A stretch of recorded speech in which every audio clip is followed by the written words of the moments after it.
Hello, my name is Marcus. I'm the compiler of a collection of therapy quotes entitled 1001 Windmills of the Mind, a collection of advanced self-help quotes taken from what's often called the psychodynamic or the psychoanalytic perspective, which long ago, as I understand it, was referred to by some as philosophical medicine or narrative medicine, for the love of narrative medicine.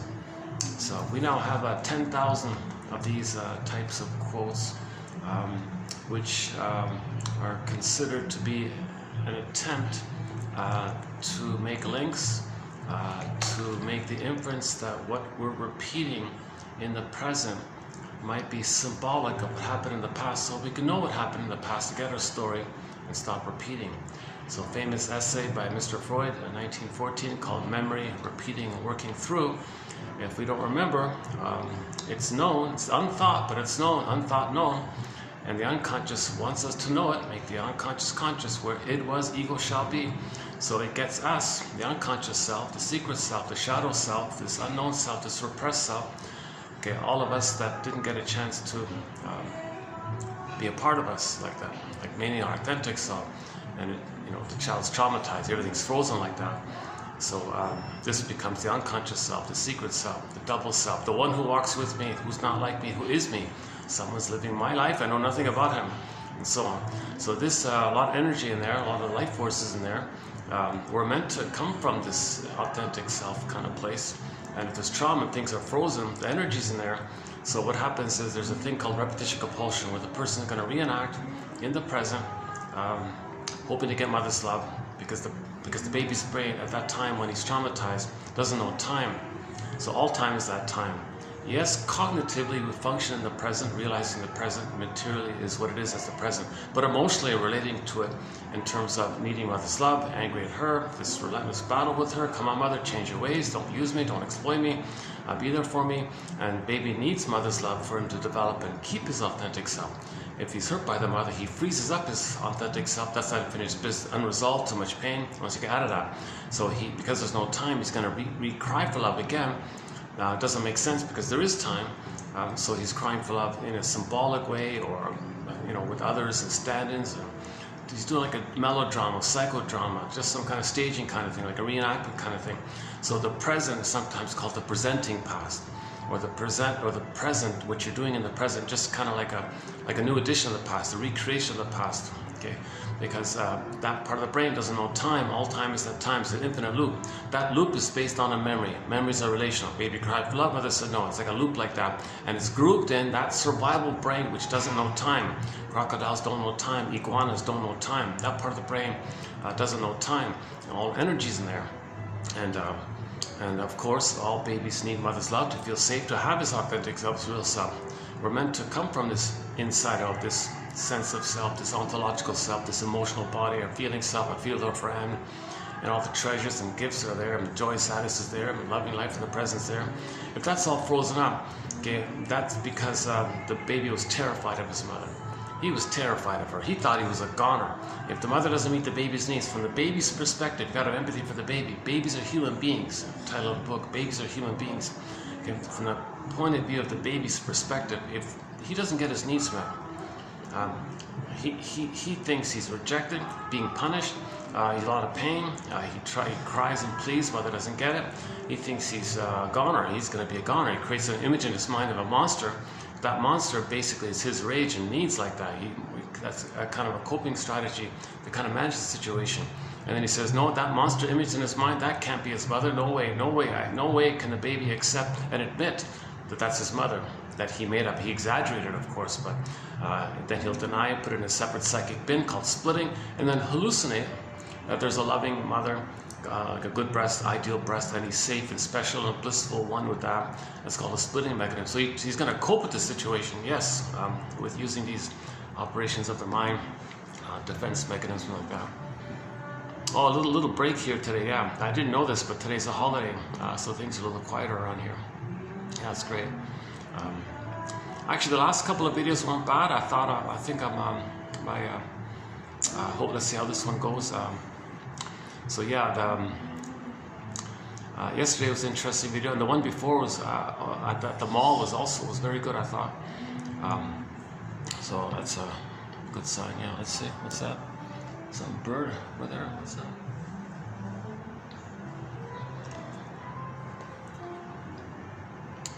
I'm still on the cooling off process here. By the time I get to these places, I'm usually drenched in sweat, so you might see it.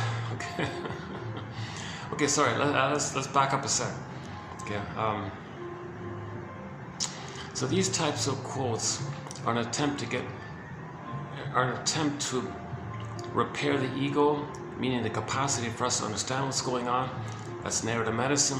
Then when you symbolize, recognize, formulate, construct, understand, have empathy, recognition, why that happened, oh, that makes sense, then you feel safe. And that kind of leads towards an acceptance of something. And when you can accept a situation, okay, and then you're going to feel sad about it and feel what you're supposed to have felt by it, that's called abreaction, then you lay the ghost to rest. Then the past can be captured and given a time and a place, set in the past, that's in the past, then you can love life in the present. Until you do that, you're just going to repeat to get the story until that happens. Again, we repeat because we don't remember. Okay, so finally, when we can kind of remember by making inferences and clues and making these kind of guesstimates, like, gee, if a person's always thinks everyone is criticizing them, they're shy and people avoid them. Does that mean the mother hated them and they hate themselves and think everyone hates them through projection? That's called projection. That's called projecting the inner critic on everybody. So the inner critic means if the baby remembers the mother rejecting him, that's kind of like the critic like that. And the baby tried to save the mother, never good enough, impossible. No baby can heal a mother, so he's never good enough. He's always guilty, always in debt, always quote unquote sin like that. So that's nonsense. No baby's sin or guilt or shame like this. No, it's no baby's job to save the mother, but when he fails to save the mother, he thinks he's guilty because maybe he's defective. And then this psychology, by the way, is then used by others to engage in a pillage and a plunder system, because guilt and debt mean the same thing. So they say, oh yeah, you're all sinners, huh? Okay, no. The baby innocently is confused. He thinks he's guilty because he can save the mother. He's not born like that's not a natural thing. Forgive the baby for making this false belief. Then people take that false belief and use it against you to pillage and plunder. Okay, that's called crypta, and taking advantage of people's innocent confusions like that.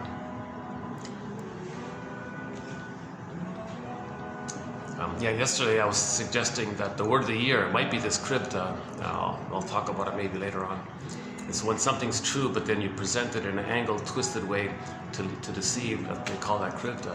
Interesting idea. Now I don't buy all of that author's theories and all that, but the gist of the background, the backdrop tone of the book was that there's so much crypta going on.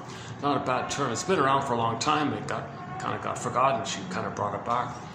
But I don't buy all her wild theories like aliens and those kinds of things. Whenever you hear the word alien, you gotta think, click, trauma. When the baby's nursing with the mother and the mother fails him, hurts him, betrays him, that's totally out of the baby's world and his expectation that the mother's gonna fail him. Like, whoa, that's out of his world. So he's gonna create an image like that. He's terrified, some strange thing. He's gonna be afraid, and he's going to project his rage and needs onto this mother hurting him, and ends up with an alien image, or the boar queen, or the cyclops, or the witch one Ennui character, or the guy with the horns, any kind of frightening entity like that. Could be an alien, could be a devil. The reason they say devil guy, because the mother took away the baby's chance to L-I-V-E, to live. If the mother robbed him and he's frozen and he identifies with her and repeats it onto others, then he's acting in a kind of depriving it in others again and again and again. That's E-V-I-L. So he creates an image and identifies that image. Okay, so just be clear, just keep things simple here. So it's very convenient that E-V-I-L is the reverse of L-I-V-E. The baby wants to L-I-V-E. Mother robs it, he identifies with her and robs it in others because that's what happened to him, because that's how he has to have a mother. He's got to attach to the mother. So he's got to treat others the way his mother treated him to have a mother and feel safe like that. So him doing this negative behavior again and again, just like the mother did to him, he's always hurting others like that. But that's because his mother hurt him and he's got to become her to have a mother. So people call that, oh, he's E-V-I-L like that. That's just the reverse, that the mother took away the baby's chance to L-I-V-E, which he's born to do. He's born to live. He's born to run, right? He's born to live so he can run, right? thrive and all that. Not run in the way that the singers means it like that, to escape. We gotta escape. We gotta escape. Get out of here. We're born to run. We're not meaning it that. I'm just borrowing, twisting it a bit. So we're born to live, have our identity, and then thrive or run with your gifts. Maybe like that. Born to run in that way. Born to be an adult and feel and be creative and spontaneous and trust and love. If you make a mistake, you feel badly. Make amends, reparation. Okay, creativity, generativity. There's like a running kind of quality, or you're thriving like that. So we're born to thrive, kind of thing. I think, if I'm not mistaken, that the song was about, oh yeah, you're traumatized. You came from a dysfunctional home. I came from a dysfunctional home. Well, we're born to escape, man. Let's escape, run, get out of here, flee, escape from these dysfunctional homes. Tramps like us, we're born to run, like damaged goods, or damaged people like us. We're born to run, like I think something like that. Popular song. A lot of people feel it. 90% of the people feel like kind of can relate to that to some degree, because a lot of babies are being traumatized by their mothers, and because that's what happened to the mother, and she's stuck with her past, so she can't see the present for the baby because she's replaying her past and living her past. The present she creates as a new addition to her past, and she's trying to replay her past. Just uses her baby as a stand for her of when she was a baby, and then shames her own baby because the baby's playing her in the past, and she plays that baby's grandmother, so she's replaying the kind of thing. So that the mother is stuck in her past, so she can't love the baby in the present. So there's a lot of this going on. So because of the pain we feel with trauma, we recreate that thing in the past that caused it, hoping to replay it to get a better outcome, to undo it, to get the love that's needed to change the past. Doesn't make sense because there are no time machines. Nothing symbolic, mother, can take you back in a time machine and change what happened and get the proper memories needed to love life in the present. Doesn't make sense.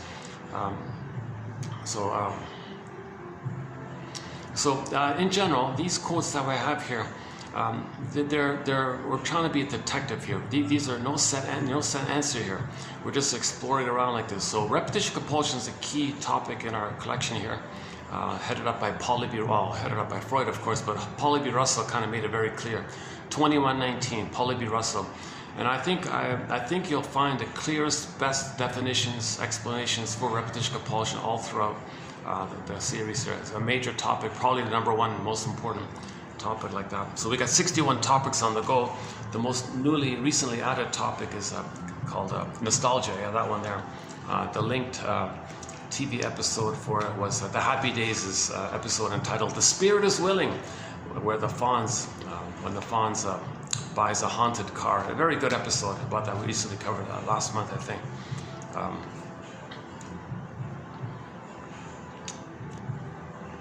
Okay, so let's back up here. Something very basic here. The word of the year by the Merriam-Webster Dictionary Company for last year, 2023, was authentic. Okay, so we're all born with an authentic self, a beingness. Okay, like a sense of self, like your home within, like your emotional body, your ontological self, your existential self, your identity self, like your who you are in your inside feeling self, like your home within, like your I don't know how to describe it. This kind of a sense of self, I guess, is the most common phrase for it. So we're born with this self, and with this authentic self, okay, there's a natural feelings that come from it.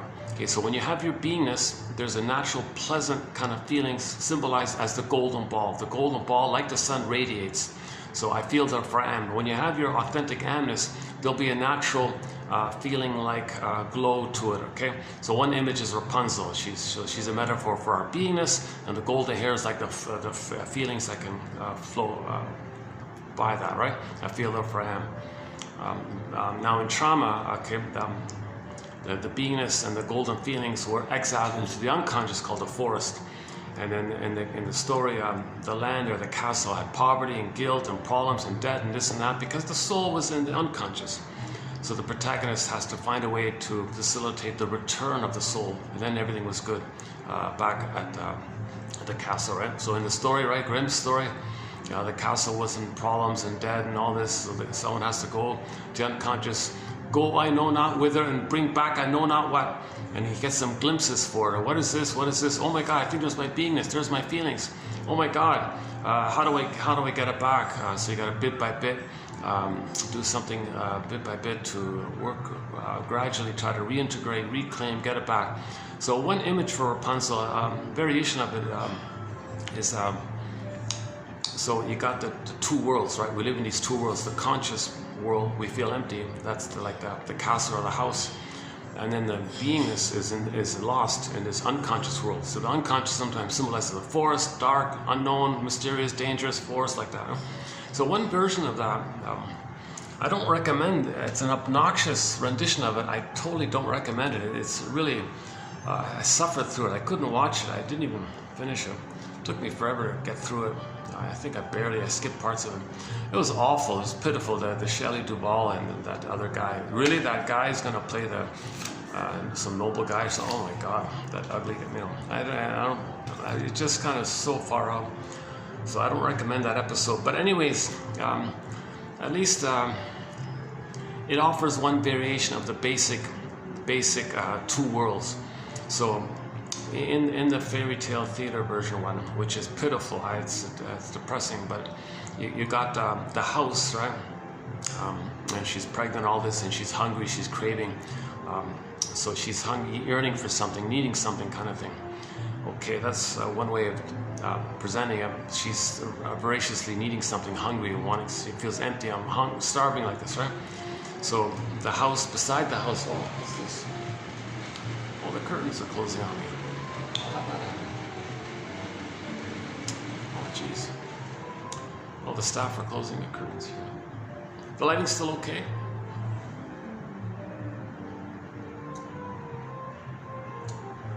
Yeah, I wouldn't mind keeping it open. It's still okay, right? The lighting's still okay? Okay, all right, it's just... I can see her with the remote thing and all the curtains are closing around here. That was open, now it's cool.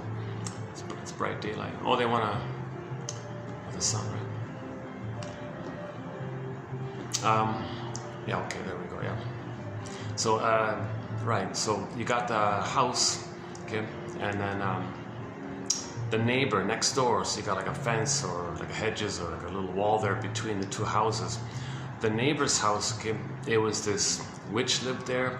She had a wild garden with herbs and things, and unknown. She was a dangerous, scary entity like this.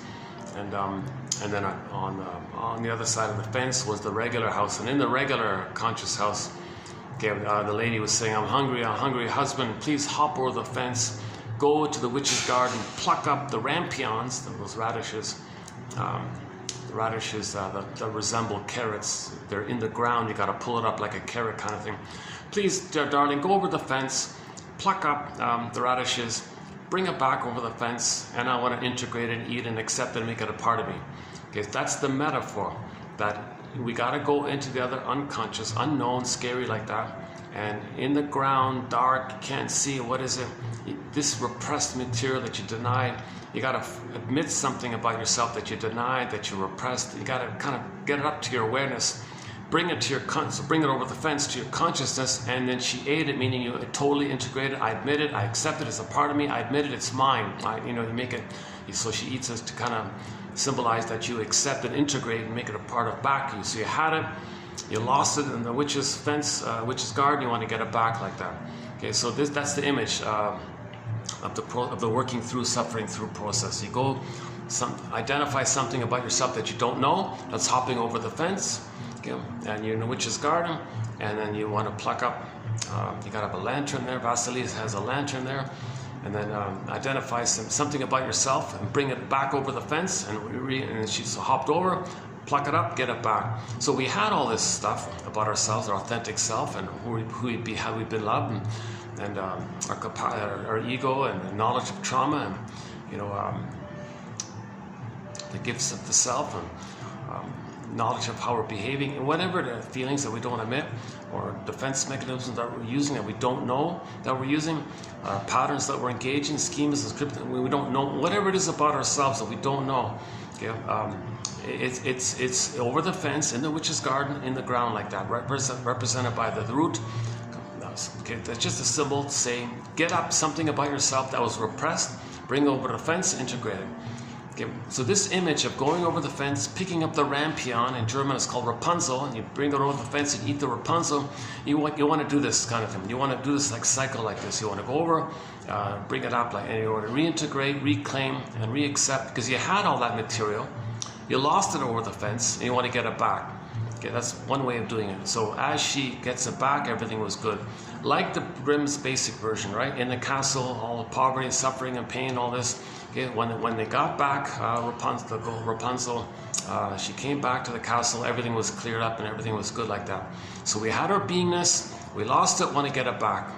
Okay, Snow White's a little more complicated with Snow White. See, Snow White's also a metaphor for our beingness. Okay, she's in a coma, in a coffin, and in the unconscious. You don't even see the golden ball, like anything gold around with her, right? So it's implied that it's there, it's missing. Sometimes the fairy tales just emphasize the beingness part, sometimes it's the feelings part, like the golden ball goes down the well. It implies the beingness is zooped away, like Miss Core got pulled down. In the Greek myth, Miss Core got pulled down. Okay, that it implies that the feelings went down with it. Or if the golden ball goes down, it implied that the meaning got repressed. Okay, it couldn't develop in its arrested development, instead of development in the unconscious, the recording like that. Sometimes it's together, like Rapunzel and the golden hair, or Iron John and the golden ball in the cage. You got to get the key. Where's the key? Under mother's pillow. Oh yikes. Okay, it means the mother used the baby to meet her needs. That's a secret. That's under her pillow, dark, unconscious. The key there, you got to get the key, the knowledge that the mother used the baby to meet her needs. And that's why the person's soul is frozen, locked, caged away, like this. So you got to get the key to get back golden ball and Iron John, free yourself, right? And get it back into yourself. It's called healing and wholeness. So when you get back and reclaim your authentic self, you're more whole, hence healed. And the physiological symptoms that came about by the pain of it all sorts itself out, and your health gets better as well. And why is she? I'm just noticing this. It's kind of nice having the thing open. Why did she?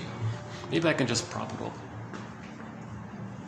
Oh, it's like an automatic thing, eh? When she opened the curtains. Maybe I can just. Can I just do this? Oops. Wait, let me just pull up a chair here. Let's just do this.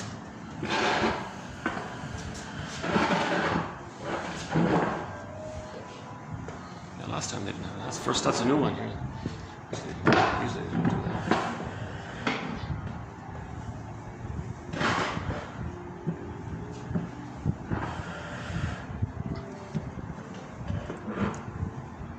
Yeah, okay, that's better. All right, that's okay. That's okay.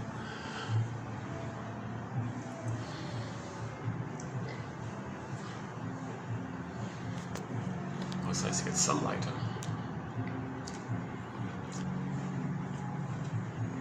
I can see the traffic through the reflection in the next window there, so I can see what's going on.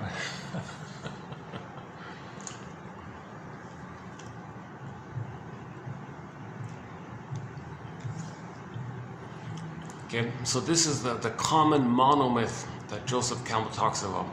This is the monomyth, the common issue with all people, that at midlife we realize, okay, the vast majority of cases, some people say, maybe everybody, or at least some people say, well, at least 90% have this issue.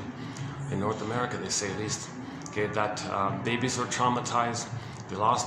So when Miss Core is on the field, meaning the core authentic self, okay, the earth opens up, she gets yanked down, right? That's called repression. It got pressed down. Now, in Inside Out 2, it'd be like the tube thing got zooped away in the back of the mind. They call the unconscious to go pressed down like that. Okay, so you saw that. So Miss Core is a symbol or a personification of our beingness. Personification of our beingness. So myths of fairy tales describe psychological trauma. Myths of fairy tales are true on the inside, not on the outside. Oh yeah, stay tuned. I want to talk a little bit about this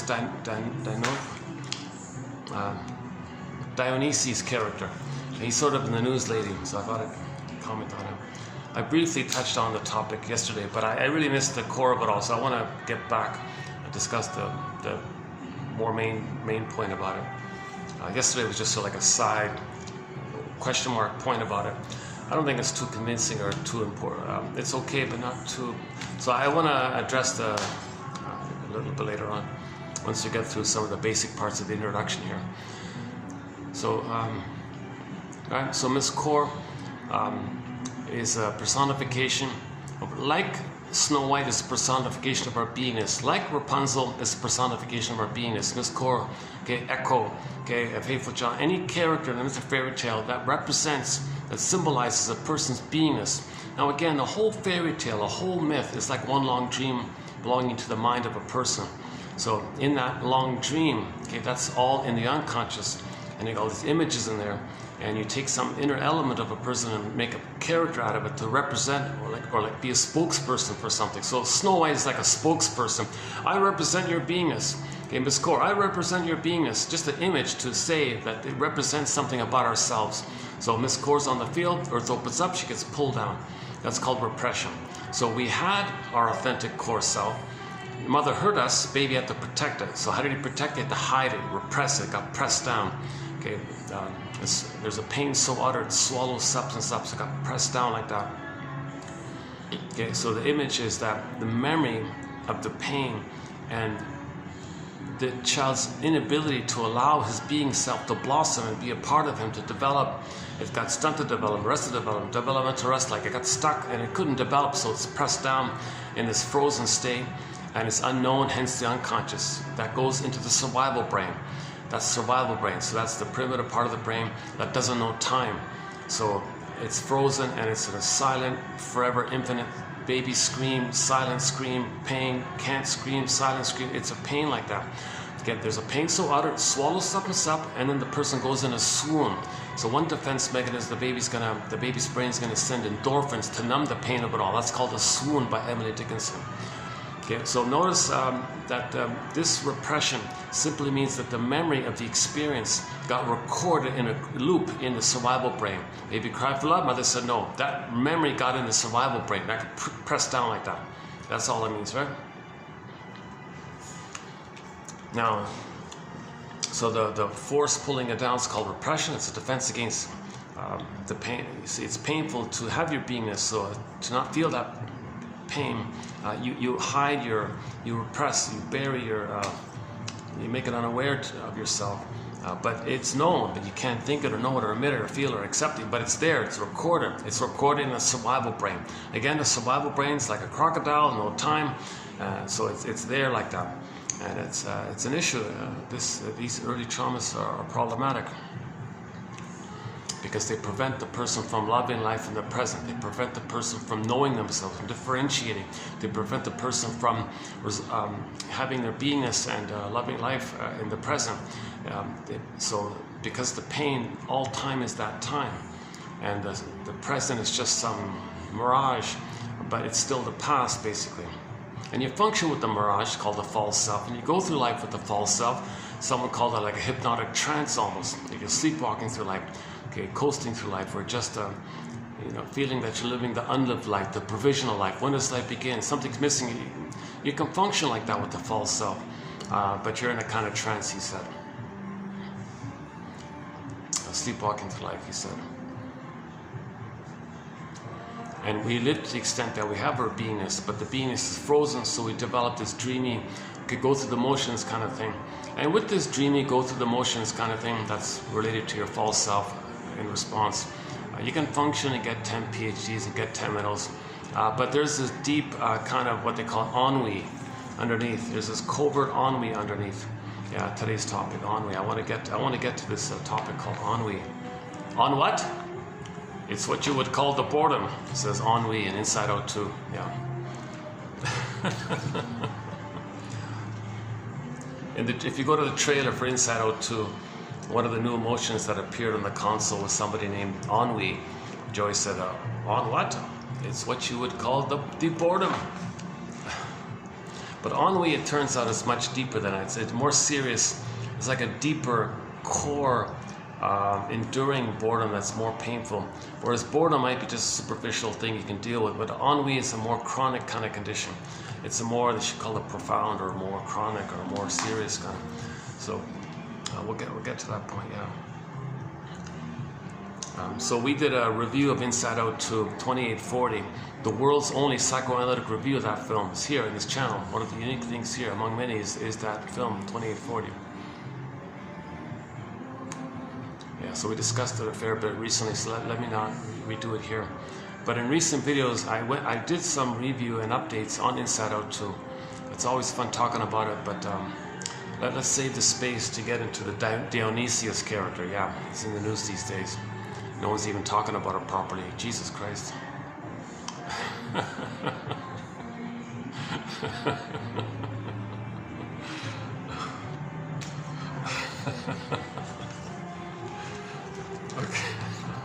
Okay, so we'll get to the opening ceremony of the Olympics, 2024 opening ceremony Olympics.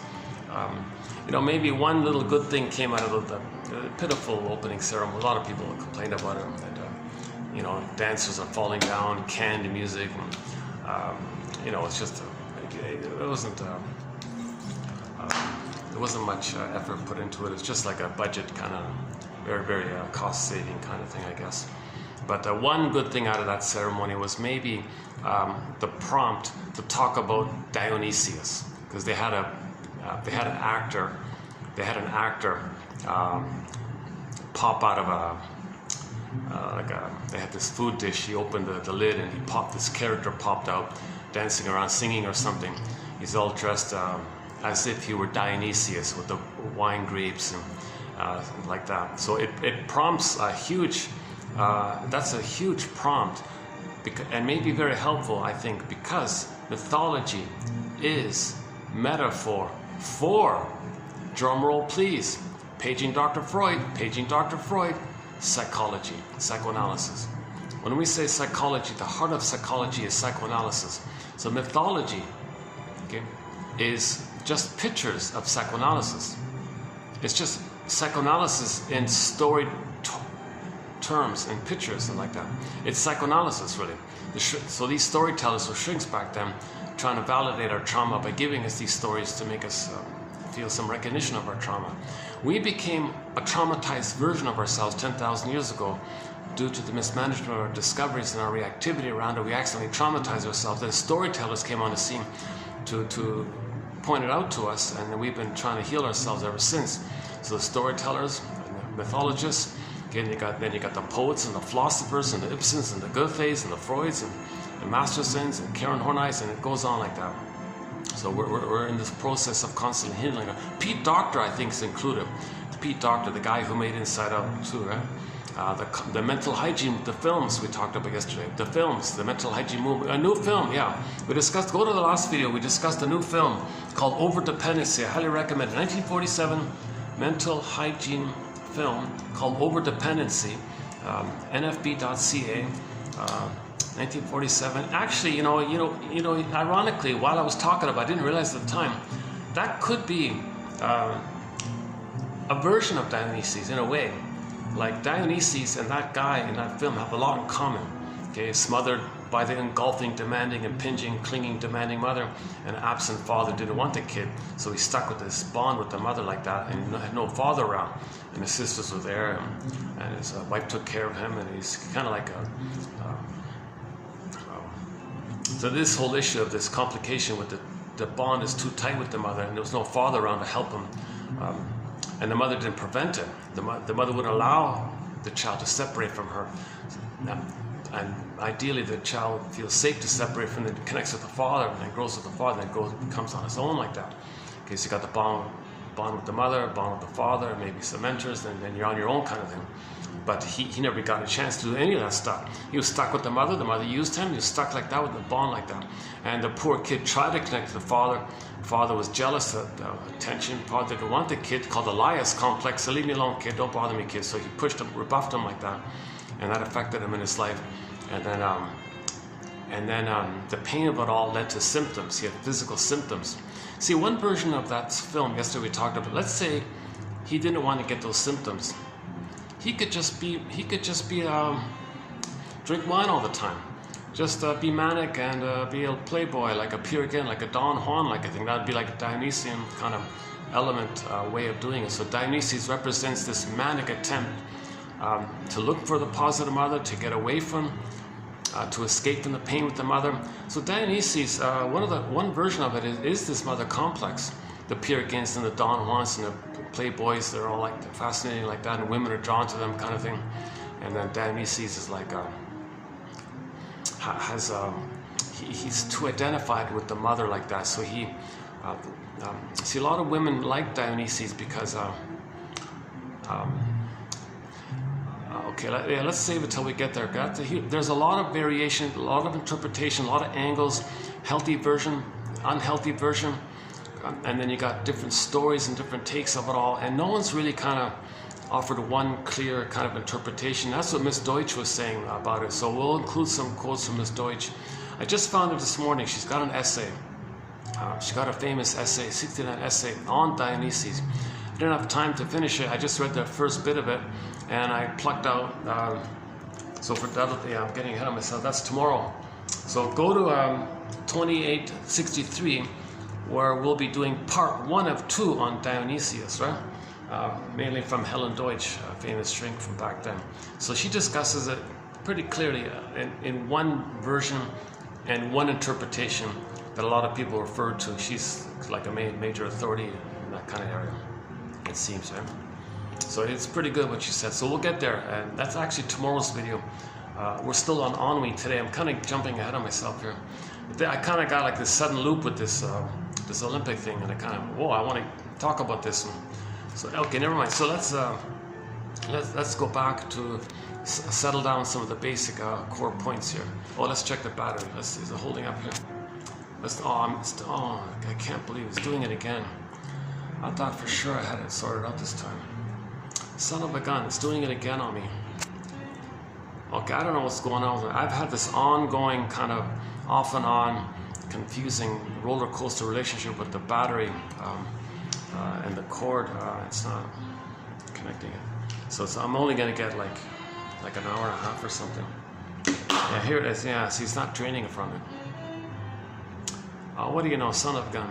Well, when this runs out here, this will be part 1. I'll reboot the thing and I'll do part 2. So this will be part 1 of 2. That's too bad because I like to keep it all together in one. Yeah, this is happened yesterday as well, didn't it? I don't know what's going on with this thing. I don't see. It's not. The cord is new, so it's not the cord.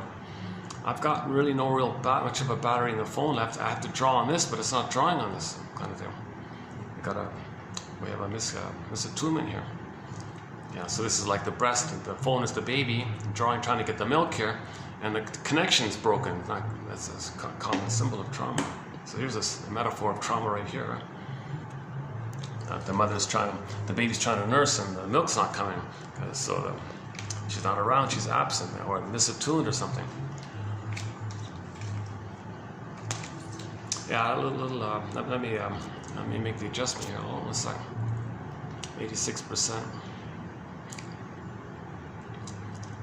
I always have to keep checking because I have to close it before it runs out, otherwise I lose the video. Son of a gun, I came early, I got the caffeine in me. I thought I'd do like a good strong video today. That's a pity, eh? See, it's only 2 o'clock. What is it? 2:21, yeah, okay. That's okay. When this shuts out, I'll just reboot and just jump right into where I was. That's okay. That's not that big a deal, right?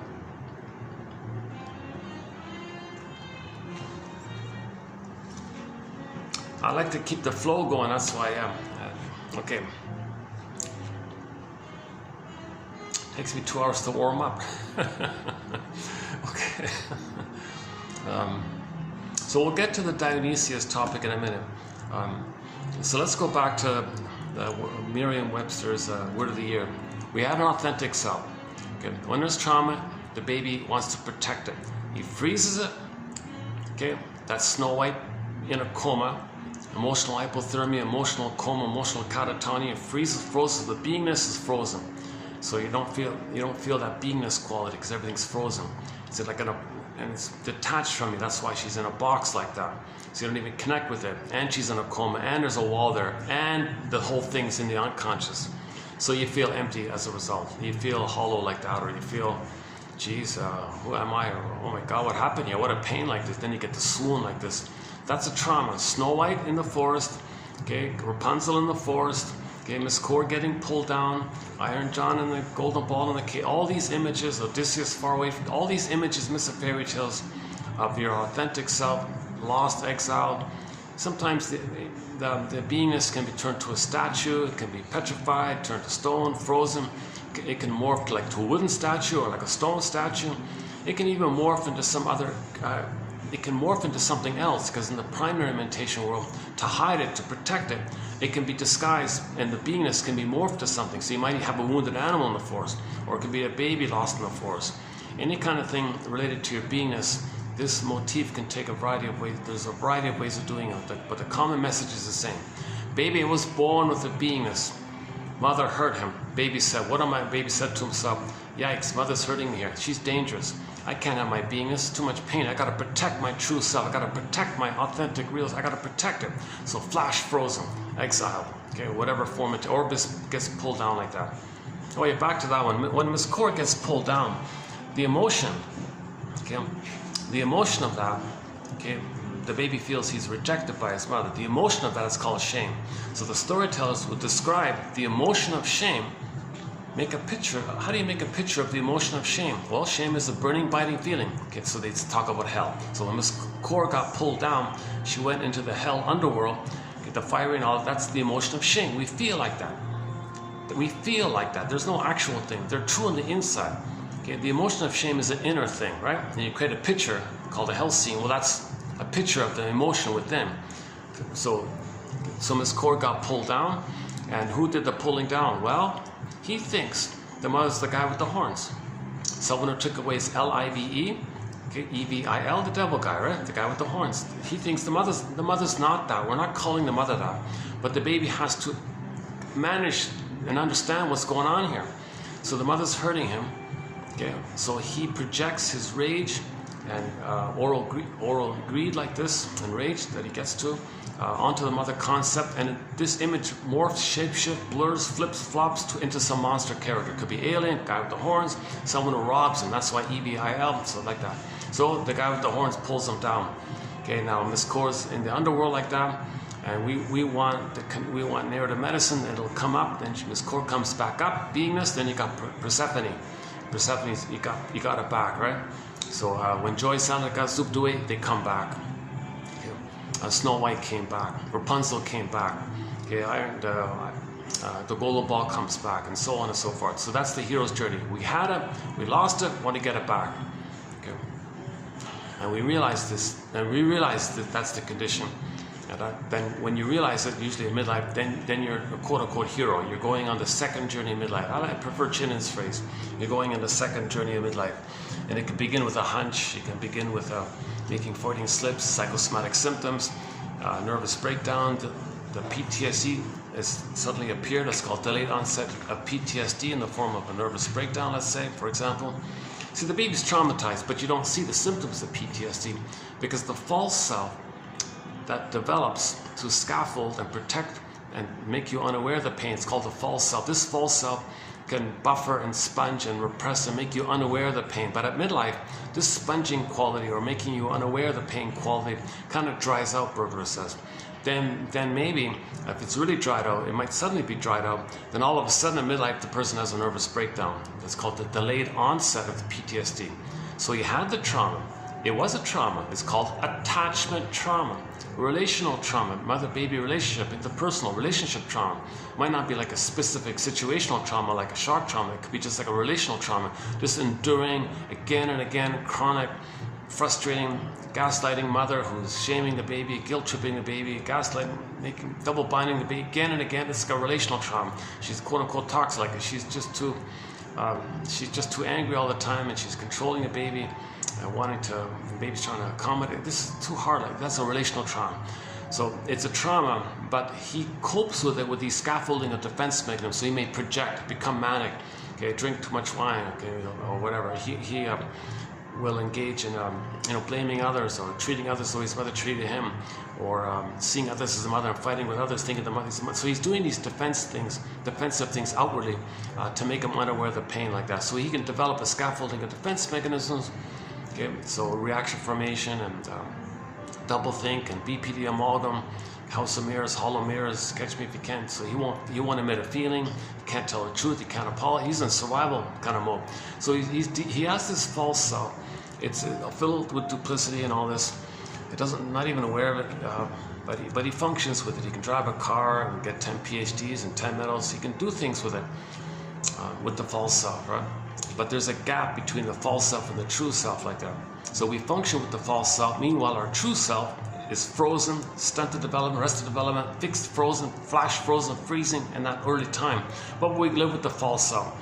And the false self just camouflage makes you unaware of the pain of the loss of the true self. So a huge gap like that. At midlife, it kind of reaches because you're getting older, and as time passes, the pain increases. Okay, part of the pain increasing is that you can't. You're being reminded of the mother hurting you as you're going on with life. You're living your life and you're always reminded of the rejection. You're reminded of the rejection, like the pain snowballs effect, snowballing effect. Or if there are losses in life, you can't feel sad because you don't have your beingness. So another loss reminds you of previous unprocessed losses. Another loss likewise, and it's snowball effects. So roughly at midlife, all this snowballing effect of the pain and the fears with the mother, you're being reminded again and again and again. It's a snowballing, and then it comes up like that. So roughly at midlife, a person may get the so-called nervous breakdown or delayed onset PTSD. Then it's really clear to them that there was trauma. That's a clear inference. If the person has PTSD midlife, that's a clear inference that there was trauma. They don't remember it, but there was trauma. Otherwise, you wouldn't have post-traumatic stress syndrome, right? So that you make a clear inference there was trauma. So now you got to admit the painful truth that you didn't get mother's love. You're not going to get it. Symbols of mother's not going to do it. No time machines. You can't change it. You got to admit it, mourn it, identify, get the story, forgive her. Why did she do it? Why did the mother fail? Why did she love the baby? Why couldn't she see the baby as a human being? Why was she transferring, not seeing the present? Why was she maybe in so much pain that she couldn't see the present? Kind of get her story. That's called honoring your mother, honoring your father. When you get their story, that leads to understanding. When you understand things, you're getting story, narrative medicine, story, okay, recognizing, constructing, okay, that leads to a basket, and then in the basket, there's an egg. In the egg is the firebird. Okay, in the firebird, in the egg, there's the firebird. The firebird cracks out of the egg, wants to fly up. The protagonist hops in the back of the firebird, rides the firebird. That's called emotional knowing. Okay? So when the baby's soul is traumatized, one version is the ashes, right? And from the ashes, you want the phoenix, right? So that's the firebird is the phoenix, obviously. Hold on a second.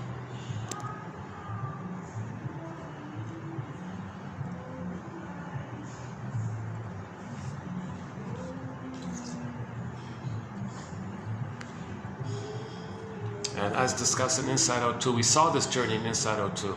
Okay, the baby copes with splitting. You got to resolve the splitting. It's not either or. You got to get like a both and one.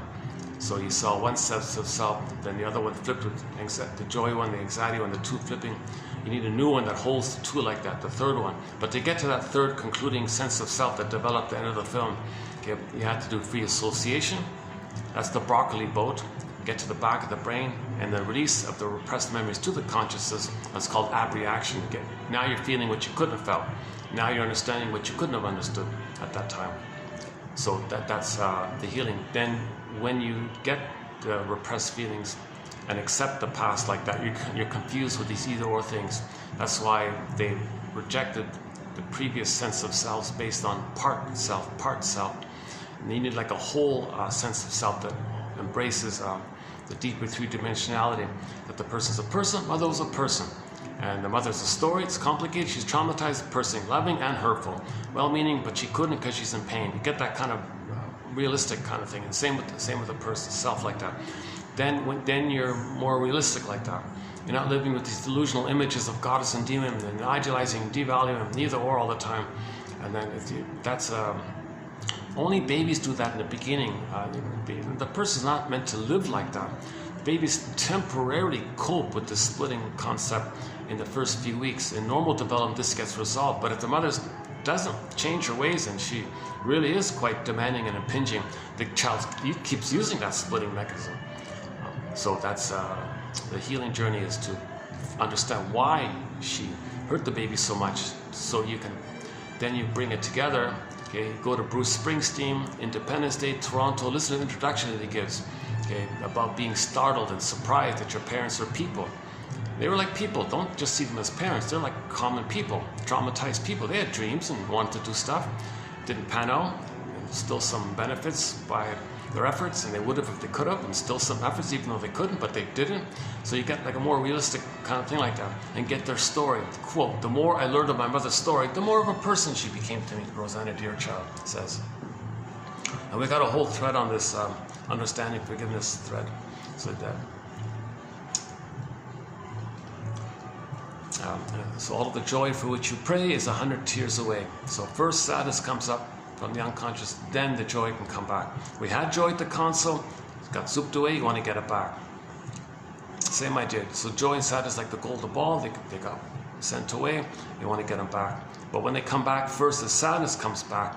Okay, first the rain, then the rainbow, and then the joy comes back. You can't use that phrase anymore, right? Oh, Jesus.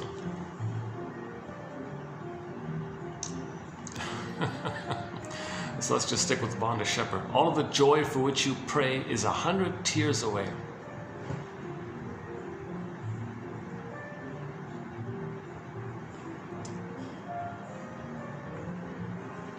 One second.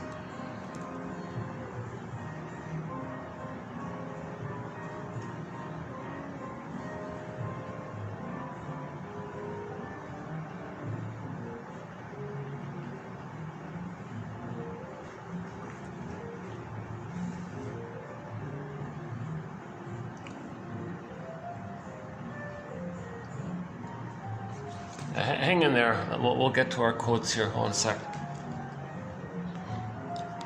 Let's check the battery again. 77. What a pity. Yeah, okay.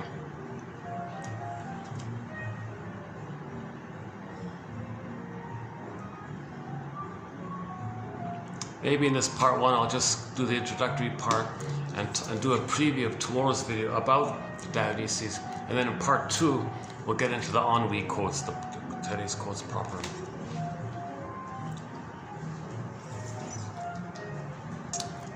So to get back our beingness, okay, we gotta create a nest, a basket for the egg to appear.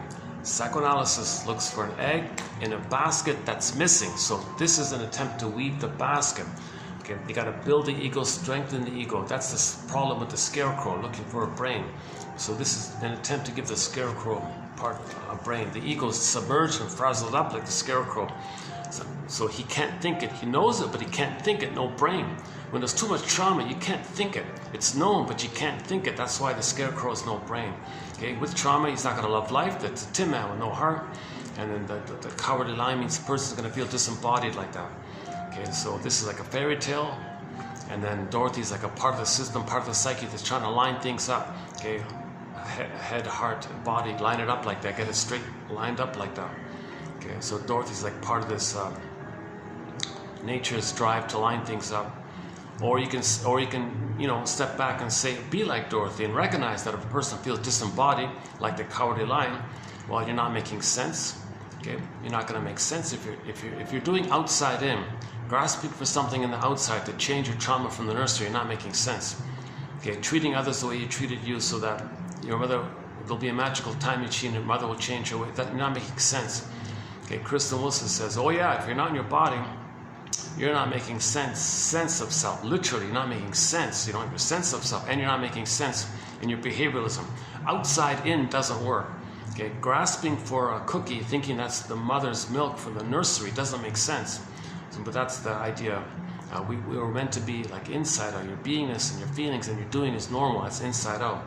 Okay, when you have your beingness, your feelings, you're ethical, moral, kind, because you have your feelings, empathy like that. So if that's all missing, you're grasping on the outside to give you the love that you needed back in the past that would give you your inside. So you're doing outside in to see if you can get back to inside out, kind of thing. So you're not making sense with the outside in phenomena phase. So just be aware of that, she said. If you're not loving life, everything's love or a cry for love. Tim Man is not going to love. It's not going to love life. Not going to feel the heart like that. Feels empty like that. Well, first things first. Give the scarecrow a brain. That's what we can do. We can do that. The Tin Man getting a heart and the lion getting his embodiment, courage, and all. That's a natural byproduct of the firebird coming up, or the ab reaction coming up. But to get that ab reaction, first things first, you gotta get the basket. So that's what we can do, because the scarecrow's like the ego, like the cortex area, right? The brain, the thinking. Okay, the heart and the embodiment, that comes up once there's a basket in your thinking. It's like a catcher's mitt, and then you catch the ball kind of thing. You can't bypass that. So a lot of people want to bypass it. Oh, I want to bypass. Too much work reading. I don't want to read psychoanalysis every day for 10 minutes, like what Robert Bly says. Well, I don't got 10 minutes to read this stuff every day. Well, forget it. I want to give me some magical way of doing it. Doesn't work like that. Doesn't work like that. You may dredge up stuff. You go, wow, what was that? And then it goes down again, and you make things worse like that. You're damaging, you're insulting your ego like that. You're insulting yourself if you do like that. Respect the natural healing process. Okay, psychoanalysis looks for an egg in a basket that's missing. Just like the bird flies around, picks little twigs and leaves, he's going to make a basket, a nest, sorry. He's going to make a nest, then there'll be an egg. So he knows, the bird knows, first build a nest, and then there could be like an egg like that. So likewise, we have to do that kind of thing for ourselves. So we got to consider the theories, these spinning the wheel, spinning the thing, ideas. Is this? Could it be this? What is that? This reminds me of this. Gee, am I doing this because that happened? Am I treating others this way because for me to know that's how my mother treated me? Oh my God, am I cynical because I think I'm transferring mother onto everybody, onto the world, because the mother was the world for me in the beginning, and there's a pollen there, so now I see the whole world like my mother in the prototype world in the nursery. What am I doing here? And this constant craving. Am I looking for the blissful oneness that was missing back in the nursery? This yearning and constant craving, like Mr. Dionysus, he was craving for this blissful kind of thing. He wanted to go back in the womb. Miss Deutsch says, ultimately, he can't do it. That's why he's a tragic kind of character. He wants to live forever because in the blissful time, when the baby's in the blissful time in the uterus, there's no time. He lives forever. Once again, that thing in the beginning about living forever, eternal, he's immortal, lives forever, these things, that's just code for the timelessness of the unconscious. The primary process of meditation, it's timeless, no time. So he's yearning for that timelessness, wants to live forever, like the gods live forever. So this thing about the myths where the gods live forever, that's just code for how the brain in the beginning deals with timelessness, called primary process thinking. Myths and fairy tales are animations, are manifestations of this primary process thinking, like Alice in Wonderland, fairy tales and myths and religious stories. Okay, sidebar here. Anytime I mention religious stories, it's only in the context of when they're being used in a deceptive way, cribbed away, as a tool or arm or extension of the pillage and the plunder to prevent healing. Because when babies are traumatized, they're trying to heal. Religion says don't heal. Then the people pillage, because when babies are hurt, they think mother pillaged them, so they identify with her and they pillage because mother pillaged. They have a mother like that. They feel safe having a mother like that, and they get addicted because they're one with the mother.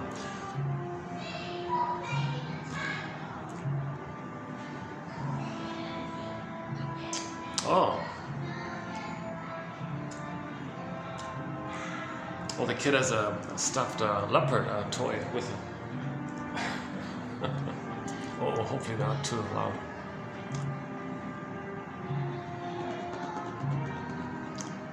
Maybe I'm too loud. Yeah, I gotta. Okay.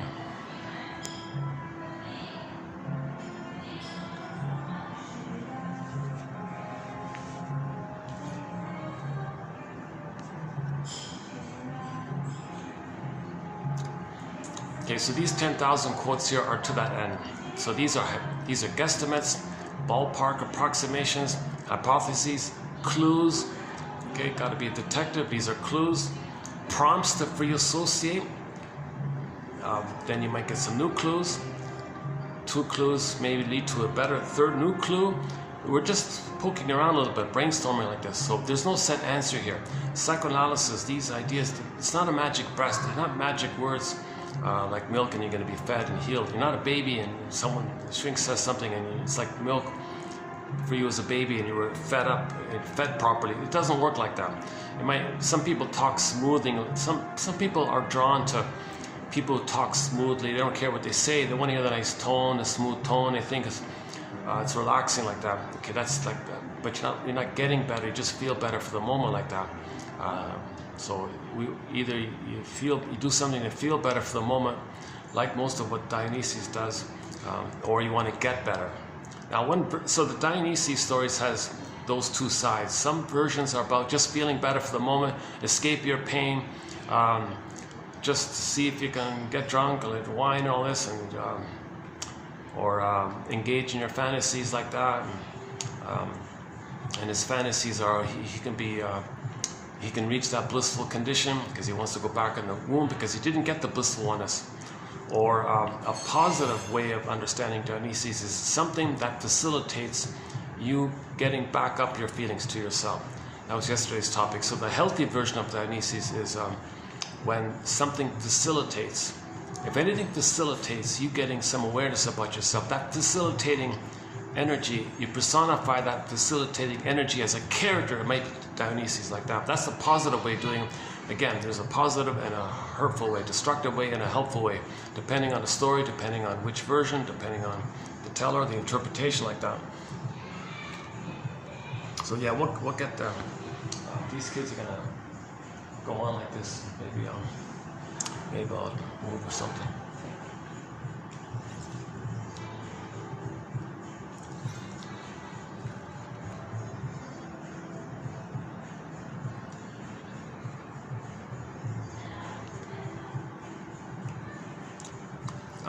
Okay, a big component of what we're trying to do here is understand repetition compulsion. Okay, we create a record, like a 45 record. We carry it with us all the time. New situations, we play that tune, that one same old tired old tune. Cry for love, mother said no. Cry for love, mother said no.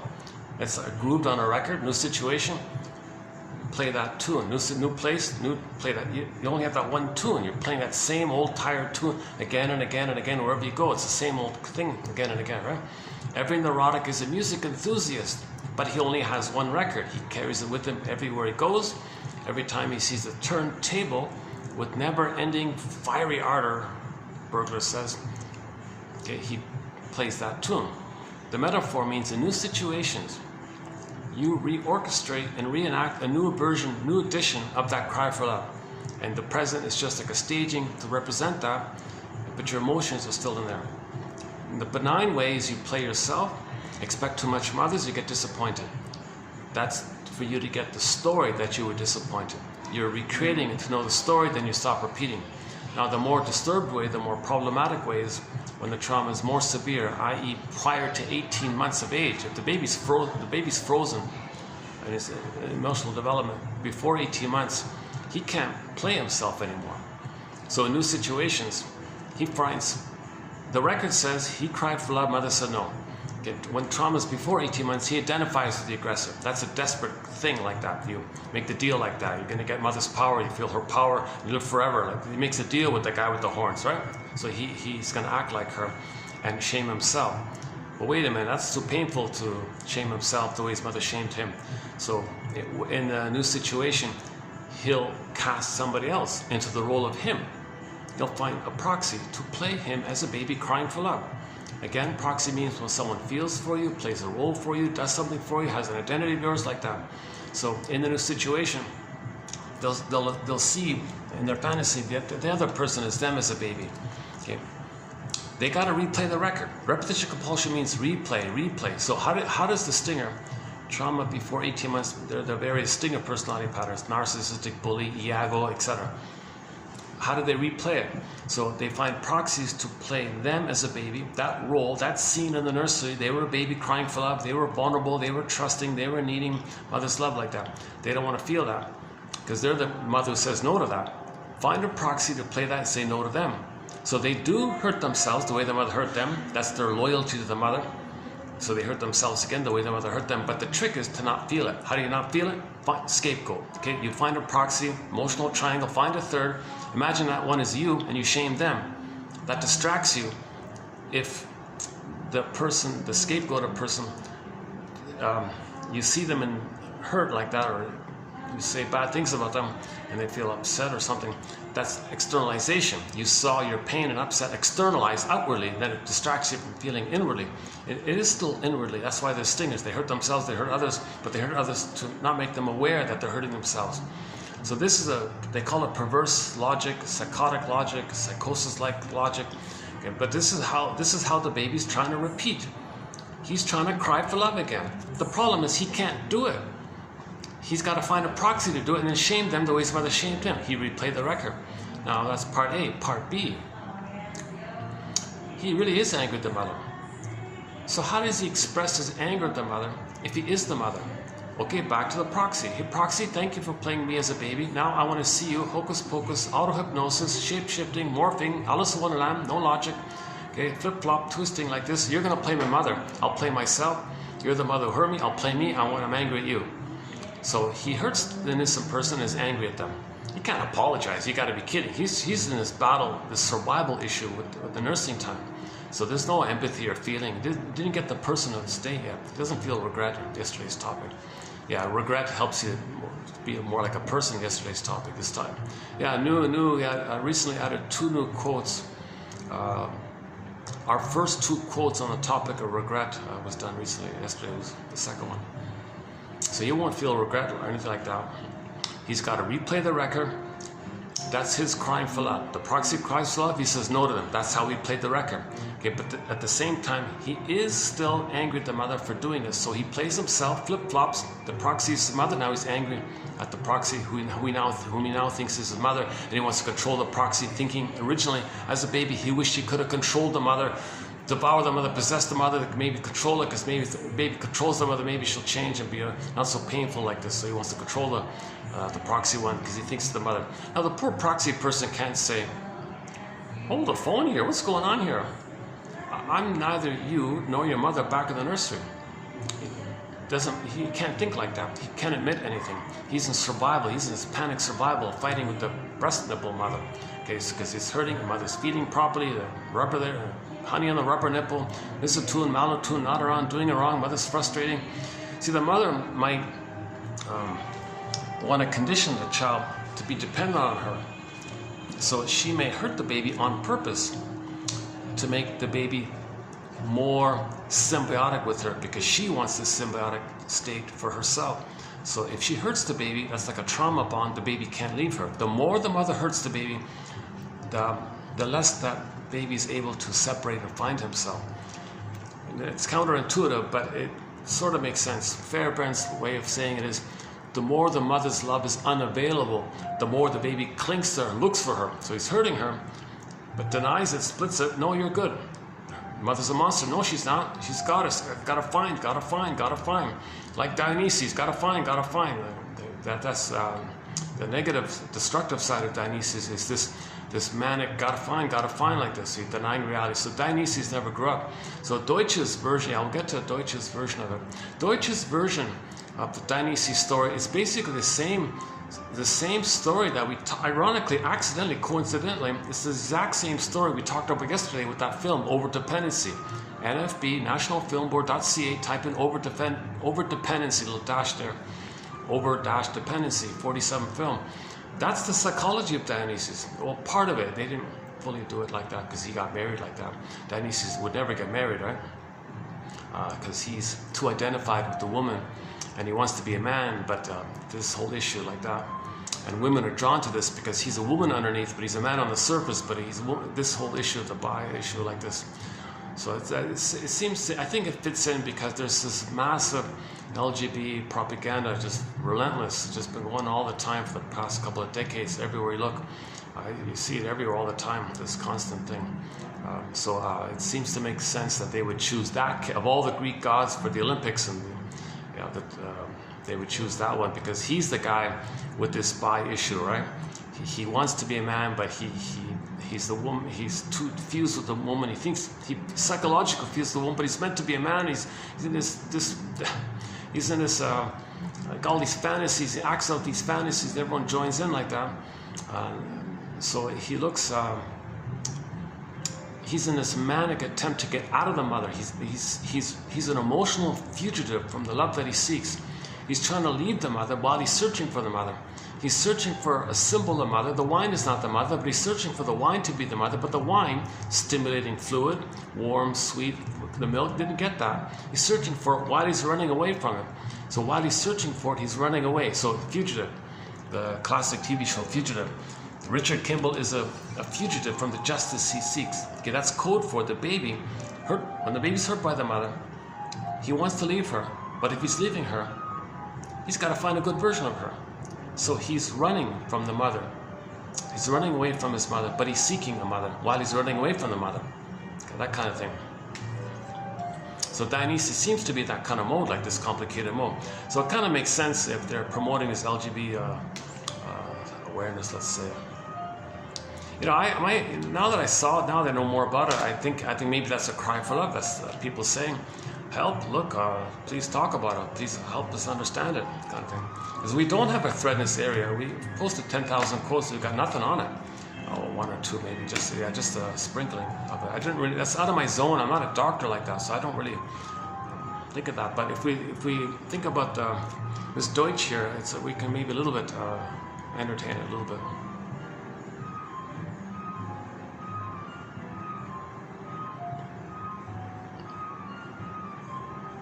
Yeah, an interesting image, right? They picked up the what do you call it? The lid, like the plate with the lid, and you picked up the lid, and the Dionysus guy came up. And it's kind of the metaphor is, all right, people watching the Olympics, all you people, understand this, figure this out.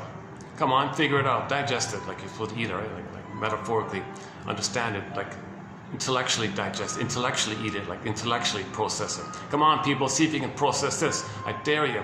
We tried. We don't know. We need help.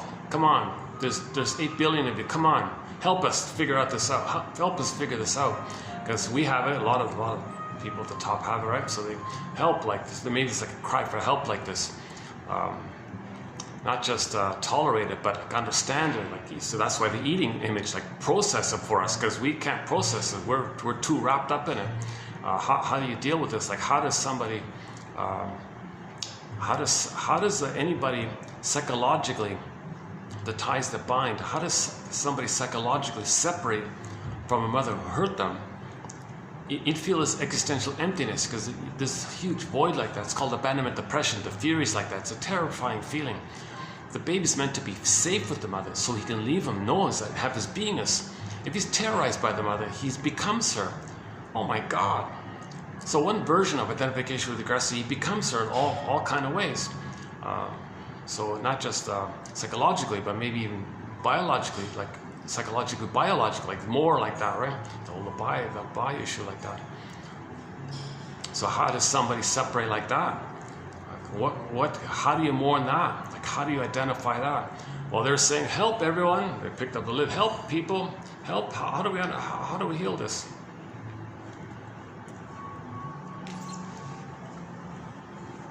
That's just one possible. I'm just brainstorming. I don't know for sure if that's the unconscious attention. Well, it might be an unconscious cry for love.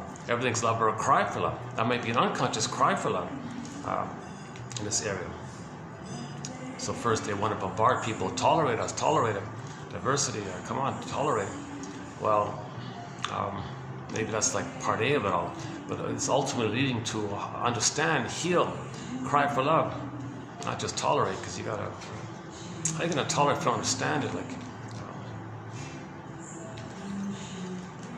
everything's love or a cry for love. So I think flaunting that character, the naked blue man character, bouncing around naked like that, pretending to be Dionysus, that's like a flaunting kind of thing, right? That's like a dramatic cry. So like for love like this. Everybody's shocked and surprised, and it wants to get everybody's attention. So they mimicked it. They crossed it over to a famous painting that people like and all this, and people think that painting is they take it literally or something. So let's just pause there for a minute. Okay, back to the basics. True self, real self frozen. To compensate, created fake self, false self, okay, pseudo self, defensive self, adaptive self, whatever you want to call it, persona, mask, and we live with this mask, okay, or persona, let's just say. Let's call it defensive self, but we're missing something. Okay, we live to the extent that we feel. We live to the extent that we feel at home with them. We're missing all that. So how do we get back our beingness? We had our beingness. Miss Core got pulled down. We want Miss Core to come back up. She's called Persephone. Our sense of embodiment came back. Okay, when Odysseus got back to Ithaca's home, Penelope came back as feelings, and he's all good.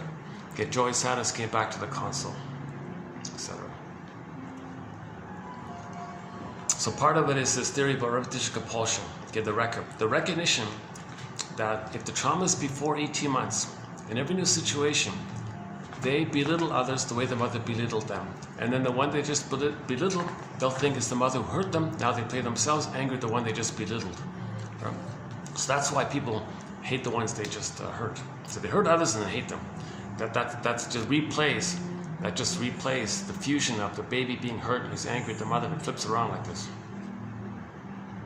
The more benign version is you play yourself and you're disappointed. Now in the stinger version, if the person is negative towards that, if they're very cynical and sarcastic and dark humor, bitter humor, bitter banter, bitter wit, these kind of witty shards, like these verbal witty banter, kind of dark little zingers all the time, these kind of toxic kind of little innuendos like that. Okay, that's putting their soul down. See, they put their soul onto others and put them down. They say they're no good, they're this, they're that. That's how they feel about themselves. They don't want to feel the pain of it, so they externalize it, find a proxy to shame. The proxy plays them. They shame themselves, shame the proxy to not be aware that they're shaming themselves. So when they are negative towards others, they've identified the aggressor. The person doing this can make the inference, gee, I'm negative towards others. Do I see others as me and I'm the mother who did that to me and I'm just recreating this and I'm meant to like observe this and to know that that's how my mother treated me? You know, so that's like an inference you kind of make. Hurt people to communicate that they're hurt in one self-help line, right? And then after you hurt the innocent person, you see them as your mother and you fight with your mother. So it's more complicated, and in the whole process, it's addictive, called Schadenfreude. They get glee and Schadenfreude because in the blissful oneness, even though it was incomplete before it was frozen, prior to it was frozen, there was a blissful feeling, even if it was just in the uterus. There was a blissful oceanic feeling, oceanic oneness, oceanic ecstasy. So Mr. Odysseus, oh, what ecstasy! We want this blissful feeling. Come on, people, get this blissful feeling. Okay, so that's like the constant craving that they didn't get it.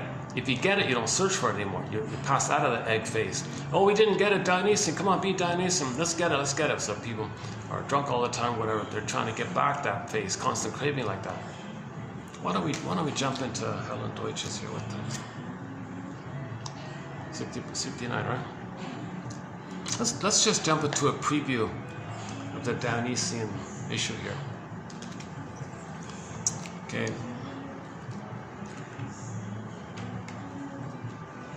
Okay, so the first one is just the most sort of pop culture vague one. First of all, let's start an easy note here.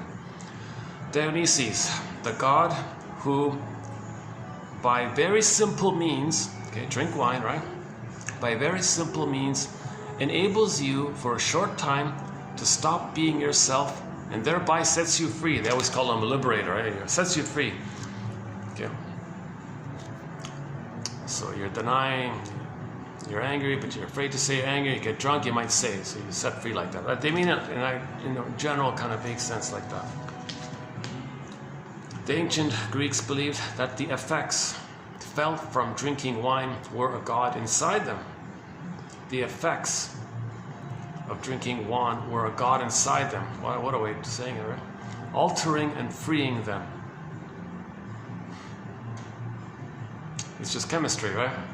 The sugar, the concentrated sugar, okay, communicates to the survival brain, the mammalian part of the brain, that the person is safe with all that food, surplus of food, you're safe.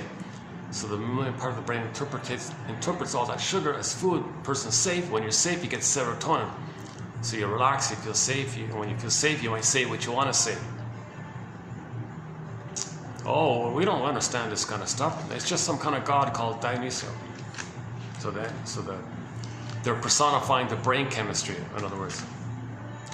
Dionysius was the great liberator through wine, and he would free men of their inhibitions, of their very false selves. Even in today's culture, you will often hear people apologizing for not being themselves after a night that would make Dionysus proud. The ability to draw another identity out of ourselves through the experience of emotion the mask represents, or at least assists this process. Okay, so in these masquerade parties or Halloween parties, you put on a mask or a costume. With that, you're allowed to act your alter ego, so it frees you like that. So the mask is like this facilitating quality where you can admit that kind of assertion. Like the Fonz is a good example. Henry Winkler, the actor, isn't a really openly confident sort of kind of person, right? He's kind of a little, nice guy, but a little, effeminate, let's say, or whatever it is. Helpful, but try to be a little funny or something, or a little anxious and non-threatening kind of thing, right? So, but when he puts on the leather jacket and puts the thumbs, and puts on his, pulls up his collar, and then, okay, action, you're now the Fonz. I'm the Fonz, really? Got the mask, got the Fonz.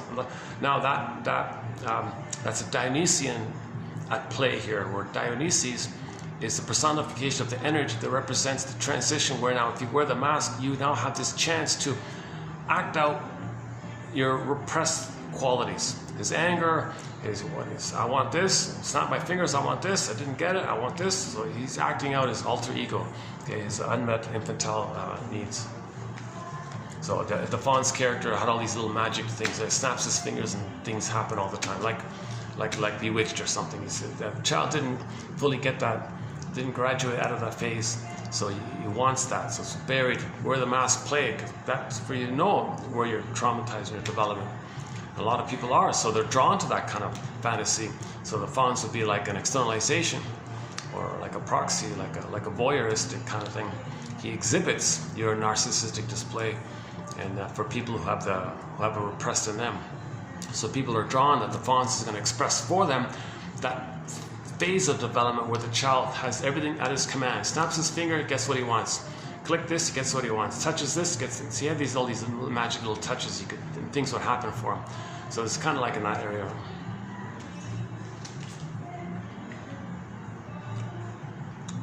Okay, so in essence, you are taking your persona out of your consciousness and finding the other, the stranger within, okay, the real repressed self within, the secret self within, to exhibit in performance. Okay. So the false self, you put it aside for a while, you liberate, you express up your denied self. That's why Halloween's so popular, right? People wear masks and they pretend they're those characters. It gives you, for the time being, masquerade, Paul. And on the Greek plays, they would do that. All these actors on the stage would do that. And we'd watch them doing it for us, kind of thing. Sometimes the mask becomes the mediator between the inferior self and this new character being created with the mask. The mask's identity as a mediator. So the presence of the mask mediates this transition where you can put aside your false self and express your repressed self. Your confidence, your goals, your gifts, who you would have been had you been loved, your ability to voice your complaints, the ability to speak up, right, those kinds of things. Okay, another part of it is, in conclusion, within the mythical structure dominating every therapy, my role as a shrink was transformed once I decided to allow myself to be guided by Dionysus. In other words, my body's perceptions. So the shrink's version of it is get in touch with your repressed self, your denied self, your intuition, your body sensations. Okay, so when he gets in touch with that, it's like being guided by this Dionysian. Get in touch with your Dionysian. See, if you're too Apollo, if it's no, don't feel, it's too Apollo, right? Don't feel. Wait a minute, I can't help anybody if I don't know my feelings and what's going on. Well, I put Apollo aside here. Where's my feminine now? So Apollo's like the negative, either positive or negative masculine, and Dionysus can be like positive or negative wounded feminine or healthy feminine, like healing like that, or in masculine could be the distorted masculine or the healthy masculine.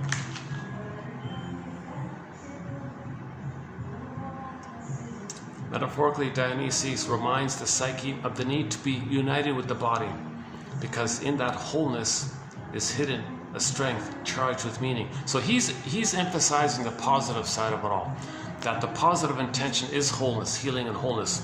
So get up what we denied about ourselves. That's the positive side of it all, the therapy side of it all. But I think most people associate Dionysus with this drunkenness and frivolous and perversions. And so the perversions, that's objectifying the nipple, right? You're objectifying things that represent the nipple because you didn't get that oneness of the mother. So you're still, the perversion of the Dionysus is pathological nostalgia. You want to go back to the oneness of the mother that was missing. You don't know how to do it, but you didn't get it, so you don't know how to mourn it, so you keep going back. So you're always going back to see if you can reclaim that blissful oneness of the mother. So the wine might do it a little bit, or this manic acting out that he does, like this promiscuous and stuff, because he can't feel, he can't be tender, he can't see people, he just objectifies, and if objectifies, if your mother's a thing, well, you can control it, doesn't say it, doesn't talk back to you, so you thingify things. So he's got now you're into this like fetish kind of area, like so Dionysus is just manically wild, over the top, dramatic, in your face message that a person is desperately trying and grasping for the missing mother. So now from that, let's bridge into our main one here, Helen Deutsch. Okay. Dionysus is constantly acting out his fantasies. He may communicate events of a purely intrapsychic character in a symbolic way. So his behavior is symbolic of looking for the oneness of the mother. But they are projected into the external world and involve the participation of others, most often his followers. Usually it's other women who want oneness of the mother, and he's looking for oneness of the mother. The women are looking for oneness of the mother, so the women feel safe with Dionysus because he's looking for the mother. They're all looking for the mother, basically. This cult of looking for the mother, basically. In the myths, you have to search for the positive intention behind the irrational nonsense. So there is all this irrational nonsense going on. What's the positive intention? What's the rational positive intention behind it? That's what the shrinks do. Like, why are they doing this? Why are they behaving? What unmet need are they trying to say? What need are they trying to say they never got met? They're trying to communicate that they had a need and never got met. They're trying to communicate it with their cry for love. With this convoluted, perverted cry for love, they're trying to say they didn't get their need with the mother met. Okay, Dionysus. So let's talk more specifically about Dionysus' relationship to his mother. The mother-son relationship, an eternal problem present in all cultures. Okay, so the myths and all that, the common motif is this issue, the complication of called the mother complex, Oedipus complex, right? Meaning the mother didn't love the son. Jocasta didn't love her son Oedipus, so he could be free. So he was stuck in the tar pit. He didn't marry her. It just means they were still one like that, like a marriage. But they're not married. It's an intrapsychic. Okay, the symbol on the outside is a symbol for the intrapsychic. The intrapsychic is the self.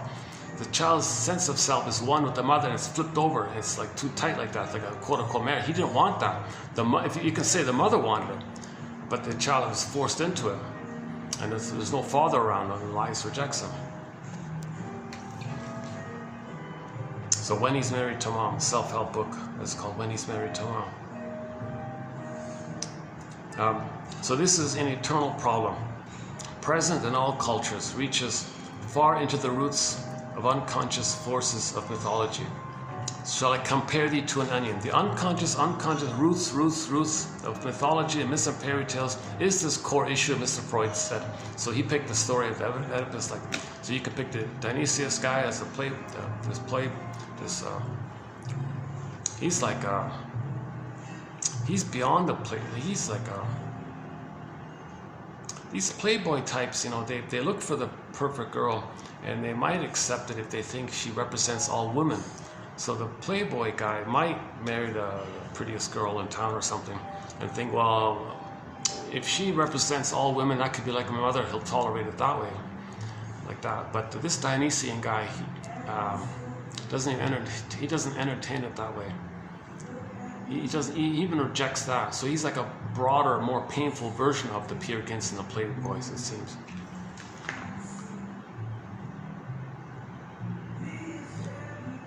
This will be updated. This is just my first time. I just found it this morning, so this will be updated. I'm just doing like a first draft run here. As I learn more, I'll update. This is a new topic. I never thought about this character Dionysius before.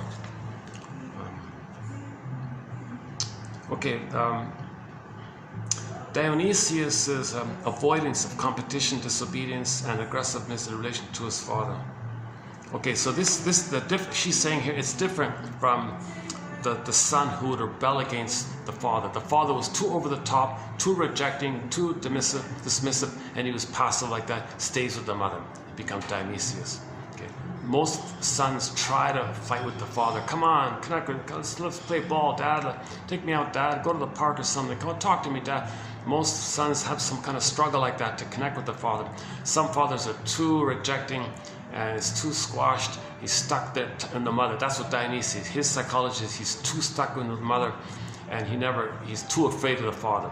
Back to yesterday's film, he was terrified of his father. The father said, leave me alone, don't bother me.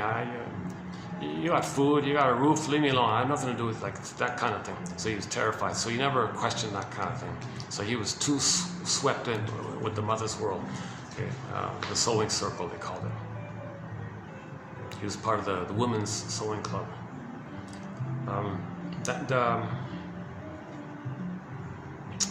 He has even shown a kind of protective attitude, where it would have been easier to blame and devalue his father Zeus, right? The father was Mr. Zeus, and there were stories where he had the chance to speak up and complain. No, you're right, Zeus. You're right. So he's totally out of it, right? In his development. Dionysius' childhood situation was not favorable for the development of his masculinity. Aside from the female role that his father played in his birth. So Zeus played the mother to him. Dionysius' childhood was lacking in objects for masculine identification. There was no real man around. His father treated him like he played like a mother to him because he wanted a daughter, not a son. He was surrounded by, so Zeus wanted a daughter, he got a son. No, I want you should be a daughter. That was the story, right? He was surrounded by women nurses, and the one guy in his life, Silenus, he was also similar to him. Okay, it was also confirmed in the myths that Zeus wanted Dionysius to be born a girl. So in the original mythology stories, the Greek tellers were saying, here's a story about a man who wants a daughter. He got a boy. Oh, okay, Zeus wanted a daughter, and here's Dionysius. And Zeus reared him as a girl. He would dress him up. You're a girl. He kept doing this kind of stuff, I guess. And then it had been decided, so the story was, it had been decided in Olympus that Zeus would be the god of men and Dionysius the god of women. That's why women are all gaga for him, right?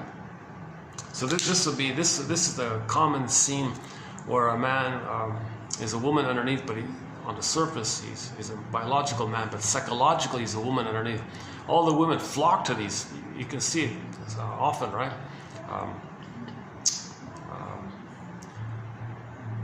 Like in education or in the workplace, if they employ, I heard this once. A lot of women bosses, they want their lieutenant, like the second in charge, to be a woman underneath, like a man on the surface, but a woman psychological underneath.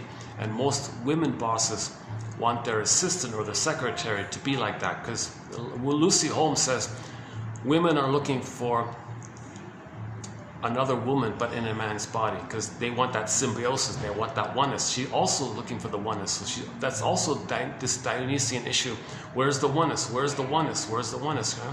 So a woman who's like the CEO, she wants her number one assistant, her number one first manager, whatever. She wants that person to be a fellow, but who is a woman underneath. That's the LGB issue, right?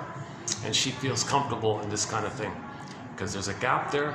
There's the woman-to-woman symbiosis, and he's a fellow, and he's separate like that. So she's got the separateness, but she's got covertly the oneness, but superficially the outerness. This two-in-one kind of thing. Because if the fellow, so she can think it's a fellow, but it's really a woman. That's his mother. So the mother's underneath, and the fellow's on the surface. So she's got, in other words, she has a mother and a father in one. So her assistant is her parents, basically. I don't know, something like that. Lucy Holmes said it, not me.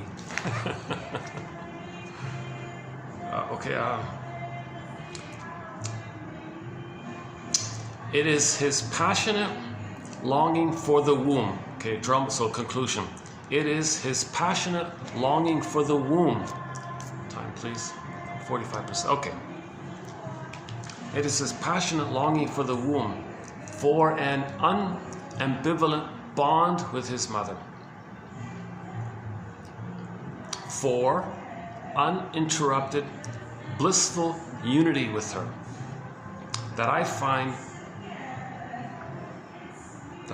one chief source of the tragic conflict in Dionysius' quest for immortality. Okay, immortality means timelessness. So one of the things about him is he was looking for, he wants to live forever, right? Because half human, he was born half human, half God, right? So the myths will say, well, the children have to both be from God. So in other words, if the mother's a narcissist and the father's a narcissist, the kid's going to be a narcissist, they all live forever. But if the father's a narcissist and the woman's a codependent, and the kid he's in the betwixt and in between, he may regress to the previous one. So he was in that state where he wanted to live forever. The codependent does accept time more and the reality of life more, so they're like that. But if there's pain like that, they want to go back to the timeless. So he wanted to go back to the timelessness. So ironically, he had a chance to become more like in the human area. But he's no, give me the mythology God area, because I live forever and I don't have to face time. I could just imagine I'm a blissful union and there's no time like that. So he's always looking for the bliss like that, and all the wine facilitates some of that or other things. Actually, he's held it, all his behaviors. Okay, hang on, sorry. It is in his passionate longing for the womb. Yeah, so he's looking for the womb again, basically. And in the womb, he has a blissful oneness with the mother. No interruptions. He's got the Garden of Eden. That I find one chief source of the tragic conflict in his quest for immortality. What he pursues until his death is union with the mother, which can be fulfilled only if both he and her are simultaneously deified, i.e., he's the immortal son and she's the immortal mother. Okay, so in the blissful oneness, the baby in the uterus and the mother, okay, they're both timeless. He's in a timeless, blissful, cosmic, infinite space. The mother's that, she's that, he's that. They're all one like that, blissful. They're both in this cosmic, live forever state. He wants to be the immortal one. The mother's the immortal one. He wants to get that. That's code for he didn't get that blissful time. Maybe got an uterus, but he didn't get it when he was born afterwards. All babies need it for 4 to 5 months when they're born, biologically born. They need that blissful oneness. If he didn't get it, he keeps going back to it, keeps going back to it. Hence the joke. We spend the first 9 months of life trying to get out of the womb, and the rest of our lives trying to get back. Dionysius was trying to get back all the time. Maybe like the extended womb.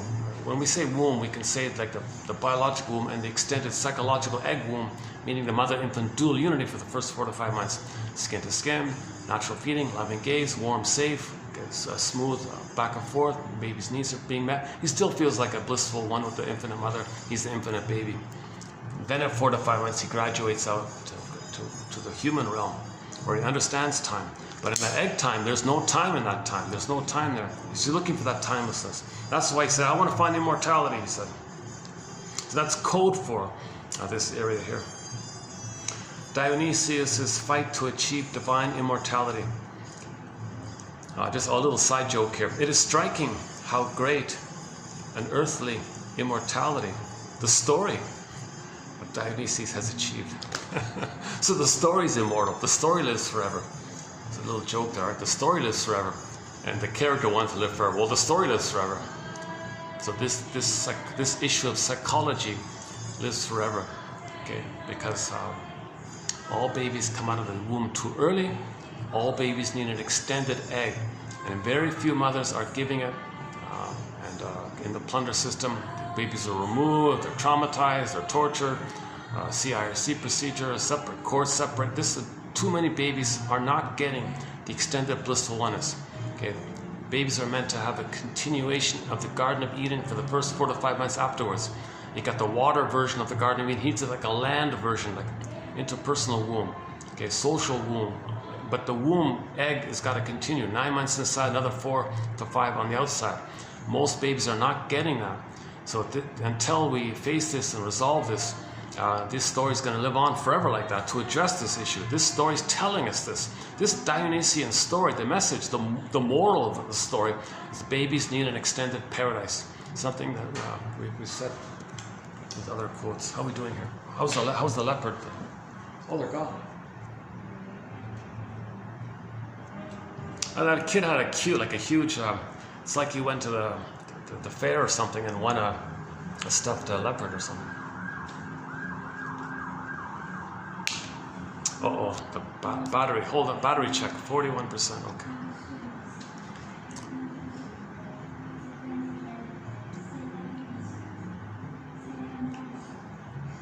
Okay, that's pretty much it for that part. Okay, next one, personification of nature. So let's just back up in general here. Now in ancient times, when people don't know stuff, they would just personify it, like thunder, like, what's that? Okay, let's make a character that causes thunder. What grows, why does things grow from the soil? Agriculture, okay, Demeter grows. You create characters to kind of explain why things are happening. If you don't know something, you feel a little confused. Well, that's because a character there did it. Oh, okay, it helps like that, right? Personification of nature can be found in all ancient myths. What was once born from lack of intellectual understanding continues, although they didn't have the science like that, they didn't know that. This phenomenon still continues in different forms as the expression of deeply rooted, mostly unconscious needs. So we're doing the same thing. We're doing the same thing that people did 10,000 years ago, okay, or way even before, whatever. We're doing the same thing.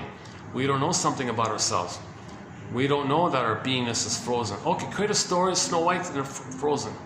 We're doing the same thing. We don't know something about ourselves inwardly, about the trauma. So we create stories to try to account for it. That's called personification. So you personify, okay, your beingness with Snow White, Rapunzel, etc. Okay, we're doing the same thing. So we're doing the exact same thing. Okay. We're doing the exact same thing, you see? I think that's a key point here.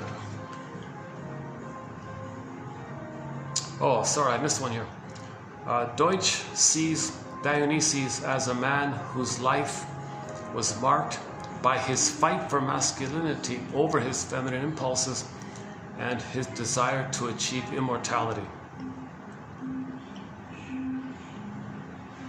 So in that yesterday's topic, the film Overdependency, he didn't want to be a member of the ladies' sewing circle like that. You know, oh, go with the ladies there. You're such a sissy. Play with the girl. No, I don't want. He rebelled and he ran through the thing. He tried to join the kids on the football field and grab the ball. I want to play with you guys, brothers. Get out of here. You're a sissy. Go back to the girls. No, I don't want to be with the. I want to join you with the guys. No, get back with the girls.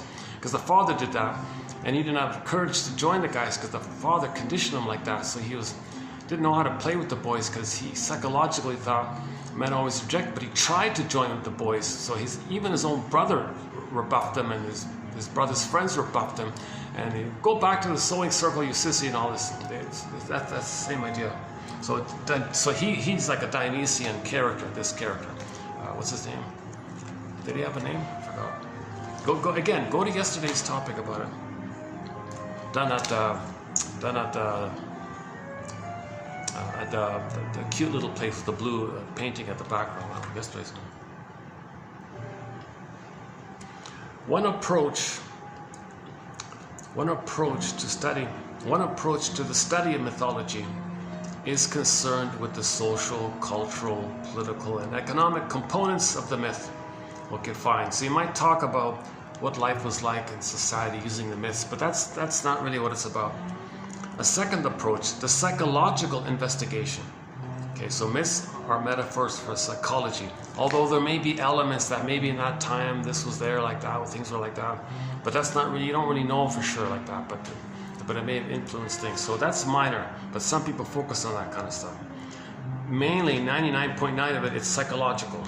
Okay, the second approach, the psychological investigation, has two lines of inquiry. Okay, now we're getting somewhere here. One is more individualistic and deals with the story of a single myth figure. Okay, so you can get like a protagonist, you can focus on the protagonist of a myth, and you can focus on that, the psychology of his effort to find it. Like Dionysus is trying to separate from the mother and have a father and develop. He can't, so he wants to go back, let's sell a drink, come on, a party drink, all these excuses. Life is short, come on, just drink. So he's always regressing, pathological nostalgia. So he's justifying the blissful feeling that you get when you deny reality. Just drink wine, bliss out, and oh yeah, Dionysus, oh yeah, that's fun, isn't it? That's mainly like that. But there is another angle to it where you interpret that in a healing area where, well, it's something to get you in touch with what's denied with you. So there's two ways to do Dionysian. Okay, one is a regression, like an escapism stuff, or the idea that you want to get in touch with something that's denied with you, like you drop your guard and you say what you want to say, and the wine may have helped that. But most people drink wine to just escape from their problems, not to say and then analyze, what did I say? Really, did I say that? Most people say, oh, I forget. Did I say, oh, sorry, I didn't mean it, I forget it. They don't think about it like that.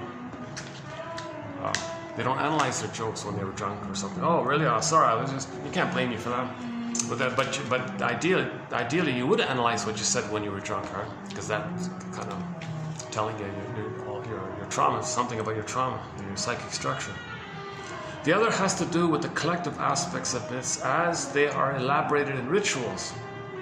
Okay, so the rituals, song, dance, and ritual, where the whole group acts out a whole play, like a whole mythological play. These collective rituals, like indigenous people dancing and singing to a whole story, these collective rituals evidently have a certain cathartic function achieved by group identification, repetition, expiation, etc. So here's the sadness of it all. It took us thousands and thousands of years to fine-tune, to hone down, fine-tune these sophisticated, very subtle, sophisticated song, dance, and rituals that are all gone, of course. And whatever little crumb you see, and people make fun of it, that wasn't what it was. Those shamans, or the leader of the shaman, would sing things. It was very nuanced and multi-layered, and the whole group was trying to heal somebody. So they act out a play together, and they would do this whole like birth canal or do things and whatever it was. So they would do this whole story, reenact this whole story. It could have like a releasing kind of effect. Now self-help workshops, they crib that, they take that as an appeal. Oh, beat the pillow. Oh, you feel better, got your money, haha. So you're not honoring this. It took thousands of years to fine-tune this. You think arrogantly you can just tell someone to beat the pillow, and that's the equivalent of it. So that's why the self-help tricks don't work. But they're drawing on the idea that for thousands of years we did have sophisticated song, dance, and ritual. They set the intention, set the space, smudge, call in directions. Okay, catch a storyteller, told it in a way. Everyone had their little part, and you can do a whole drama. You can do a whole epic drama. Everyone's got a little part. And no one's watching. Well, maybe someone's watching, but in the community, they would do it for the wounded member, and the group would heal that wounded member through enacting a whole kind of process. Maybe it was the birth canal process. Maybe it was redoing the birth canal. I don't know. Or replaying the traumatic event. But now you got the support with the people around you, and then you can feel it and admit it, and you got the safety and the container, the safety. You feel safe. When you feel safe, you can feel, you get the purification, catharsis, like that. So we had the catharsis with the group rituals. Right? These collective rituals evidently have a certain cathartic function achieved by group identification, repetition, expiation. To a certain extent, the individual myth is also collective, since it is born in the fantasies of many individuals identified with each other by psychic forces that are common to them. Okay, so one person's journey to find their soul, everyone's got that same dynamic, so it's also collective, but it may be unique to him, but the theme is common to everybody. So everyone's unique, but we all share the same common issue, right? So myths are about healing. We're trying to heal. It's the story of our trauma. It's the story of how do we process it and heal. Same with fairy tales.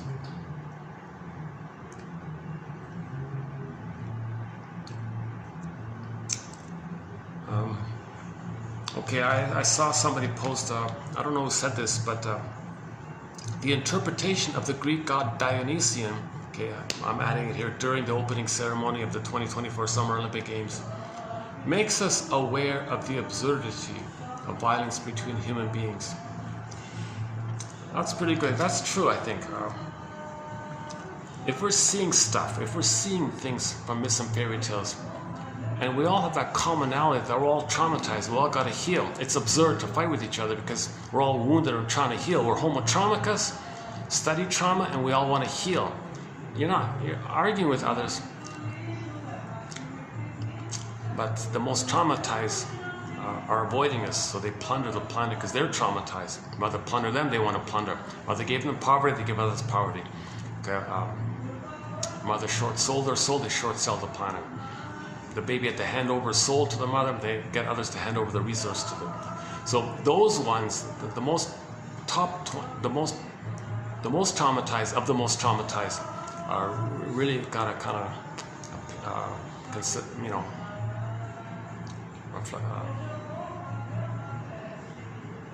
because they tend to, we can use that, appeal to people, crib that, and fool them, and we can plunder that way.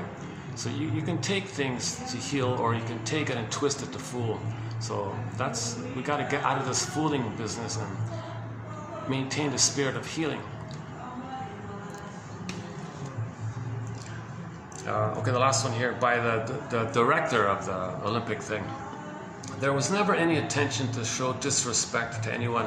On the contrary, I think that the artistic director, my friend here, he's a good artist, he really tried to celebrate community tolerance. He tried to celebrate community tolerance. It was kind of funny. You gotta admit, it was kind of funny, right? We believe that this ambition was achieved. We believe that this ambition was achieved. We found a fun, playful way to say, come on everyone, kumbaya. If people have taken any offense, we're really sorry. So she blended, right? They blended. Now they denied it.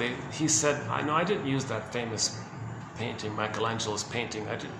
Although, is he lying? Because it does look a lot like it. No, it's just a feast. I didn't care about the painting. It just happened to look like the painting. Oh, seriously? Who's going to believe that? But let's say he didn't want to. He wanted to blend in the painting with the idea of myths being metaphors for our psychology issues.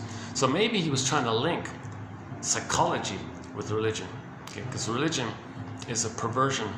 I mean, religious stories, when it's used as a krivda to prevent healing, to pillage and plunder the places. Okay, so you need psychology to unravel this. Paging Johnny Sanford, paging Johnny Sanford. Emergency, he's excellent in giving psychological interpretations of religious stories. He passed away. I wish someone could post or digitize his cassette tapes. I couldn't find any of them. Yes, his books are around, but those lectures would have been, it'd be great to have those lectures. And no one else is around. The last one, Robert Bly, is not around. The last, Joseph Campbell, of course. He was too confusing, Joseph. Chinnin's like the last, I think Chinnin might be the last surviving shrink who understands how to put these tales on the couch. How to interpret myths and fairy tales. In other words, how do you interpret dreams? If you can interpret dreams, you can interpret myths and fairy tales. These are all symbols, okay? Symbols, metaphors, symbols, code for inner stuff. How do you interpret that? How do you make that link? What is the inner stuff? So you got the latent, you got the manifest. So when you wake up in the morning, it's often not directly what it means, but you free associate. Oh, that's what I meant. You know, it comes to you a little diverted like that to make it acceptable to you, and you got to do the work to bring it up.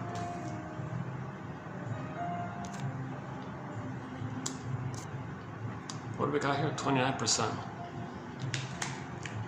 Okay, let's see.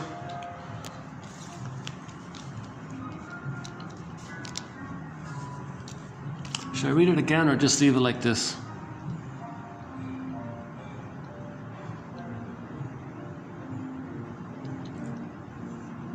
So all this wine business, the stuff with the wine, okay, that implies if it's mild, well, okay, you might, you know, be liberated and say what you want to say. That's kind of like benign, maybe partially helpful. Or if it's, or if the wine is like a theater thing, like you're wearing a mask and you're an actor on stage, and as an actor on stage, you can act out the role that you're playing. So that liberates you like that.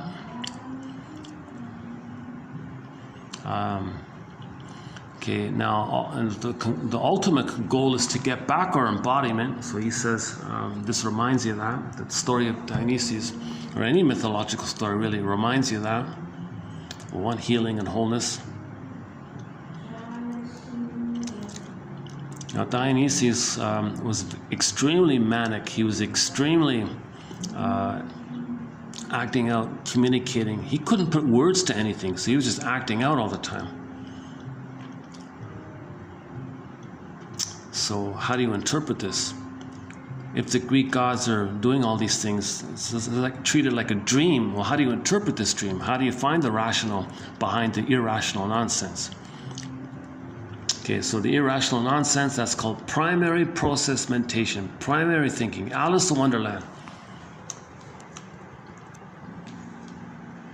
Okay, like the child is told you're always guilty, right? No trial? No, you're guilty. And Alice in Wonderland, you're guilty, you're always guilty. No, wait a minute, no, you're just guilty. There's no trial later, guilty, you're just guilty. No trial, you're just guilty first. Wait a minute, that's irrational. Okay, how do we understand this rationally? Okay, rationally, okay, theory is,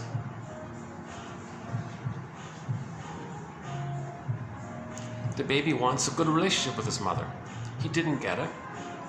He's got pain. Maybe he thought he was being punished, rejected, got a pain. So he feels guilty. Pain, guilt. Like this debt issue, okay? I got to owe mother, I got to save mother. So he feels guilty. That's kind of rational like that. So in the unconscious, he's always guilty.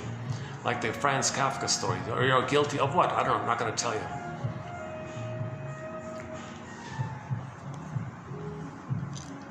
So we got to interpret. So where id was, ego shall be. Where the irrational id, nonsense was, ego, rationality shall be. Make the unconscious conscious. Hermes flies across. Okay, now if we trace it all back, it all goes back to we're homotraumicus. The mother didn't get love from her mother, because she also didn't get it from her mother. Maybe the mother has a son, the son didn't get it. The mother-son relationship, an eternal problem present everywhere. In the example of Dionysus, he was totally overwhelmed and over-bullied by his Zeus father. Never questioned it, never questioned his father. Father told him, "You're going to be a girl. I want a daughter here." Never questioned it.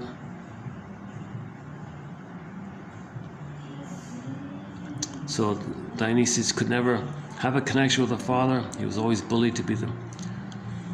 So they say he was bisexual all the time because of this. So Dionysus is considered a bisexual, right? But he was born a man, but he couldn't be the man, so psychologically he's a woman underneath. So biologically he's a man, but psychologically is this whole issue, something like that. Aside from the female role that his father played in his birth, I think he was born, I think Dionysus was born out of Zeus's body somewhere, out of his mouth or knee or something like that. So he came out of his body like that. So Zeus was playing like the mother. Okay, Dionysus' childhood was lacking in objects of masculine identification. No men around for him. No men around. Surrounded by nurses, women. Even his teacher was not a man really. Okay, it is also confirmed in the myths that Zeus wanted Dionysus to be born a girl, and even reared him as a girl.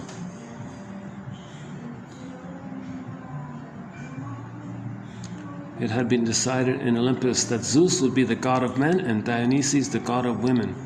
Yikes, what a curse. Poor guy, no wonder he's drinking all the time. How does he escape from this pain? So maybe Dionysius means escape from the pain, escape from the pain. I don't know. Now, he's looking for blissful oneness. That's code, okay? Them saying he wants immortality, that's code for looking for the blissful oneness. Looking for the womb, the blissful oneness.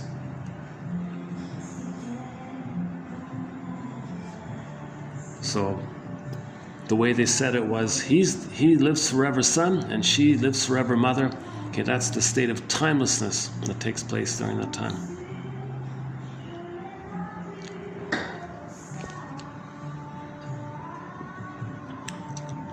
Okay, Dionysus was a man who maybe wanted to try to be a man, but couldn't, right? He's too psychologically woman, but he's supposed to be a man, trying to be a man or something. So he didn't fully accept it or something. Maybe one version of it. Okay, and this one, okay, and again, mythology is code for psychology. Okay, the psychology is either we look at the protagonist and focus on him, or look at the song, dance, and rituals that groups engaged in, where they acted out a play, a mythological epic play, and all the participants help the one traumatized member of the group process a play, and the safety of it all, the containment of it all, the support of it all, can help the person feel safe to grieve and have the abreaction and feel what he couldn't feel when he was traumatized. So the group healed the traumatized member, then he's back in the fold as a member of the group. So when we look at psychology, it's absurd to hurt others. We're all feeling beings, and if we're wounded, let's recognize we're wounded and work towards healing.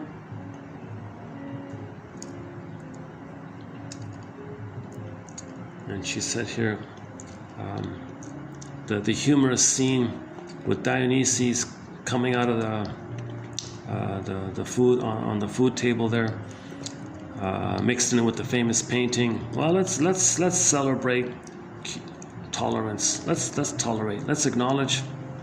Let's tolerate. That's fun. I don't know what it is. When I saw that little clip, my first thought was, oh my God. It's kind of like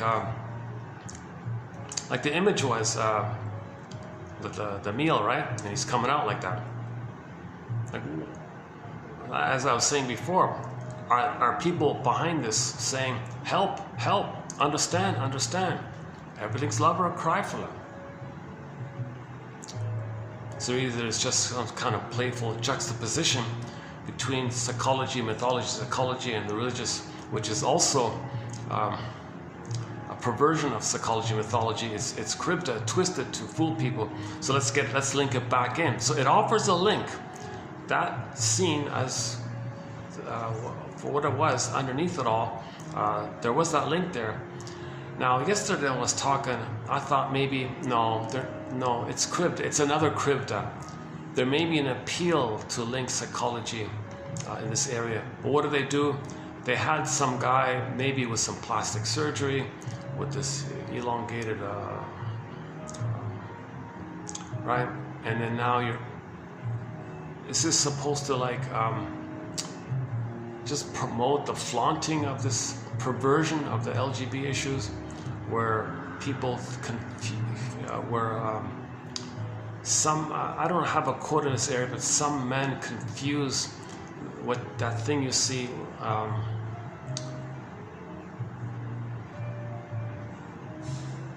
Yeah, okay. So let's leave it there. So the perversions. That's okay. It's something. It's fixed, like it's a thing. It doesn't move. It's not your mother, and you feel safe. And then you see what you need to see. So you're still looking for the mother's love, right? So that's what I was thinking yesterday. It was sort of just another example of LGBT propaganda. But in this version, what I saw, maybe it's a cry for love. Help, help. Because it's an eating motif. Digest this. Eat it, right? Come on, people. Digest this cry for love for us. We're crying for love. Help, help. Everything's love or a cry for love. They're crying for love. Help. They're crying for help. They're crying for love. Right? In the song, Ron Tabak, the former lead singer of the band Prism, I think he was maybe doing that because he sang the song called Soul Surgery, a cover of April Wine's song, Soul Surgery. And you can hear him singing, help, somebody help me, please, please help me. I need soul surgery. I need psychotherapy. I need psychological help, emotional help. I need soul surgery. I need soul surgery. Okay, the shrinks are called soul doctors. I need soul surgery. Okay, he was crying like this. And shortly afterwards, he's a goner, right? Nobody, he was crying. I think maybe that Bon Scott guy was doing the same thing. Highway to hell. I'm suffering here. Mama, look at this. Help, somebody help. Mama, look what you did to me, Mama. He cries out to his mother in the song. I'm on a highway to hell like that. Now they deny it, but I kind of think, and then shortly afterwards he was a goner too, right? He died of alcoholism. He was crying for love. So maybe it's the same kind of thing. People are crying for love. Everything's love or a cry for love. Miss Schuckman, is that right? Helen Schuckman, something like that. Uh-oh. Gotta keep checking this thing here. 16%.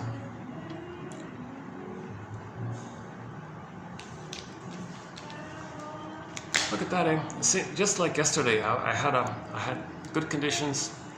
The room was cool. No one was around, kind of thing. I got caffeine in me, and then my battery. The same thing happened today. Even look at that. It's only 340. 350. What a pity, eh? So I could have gone for another 2 hours easily. Oh, what a pity. Should I do part 2 today or?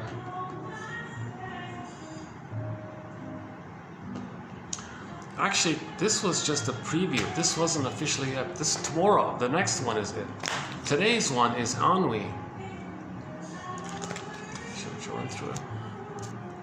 So I'm not gonna finish it. Yeah, Ennui. Yeah, no way I'm going to finish it in 10 minutes here. So the ennui. On what? It's what you would call the boredom. In the Inside Out 2 film, the lanky character, right? But there's more to it than that. There's more to it than just boredom. This ennui guy.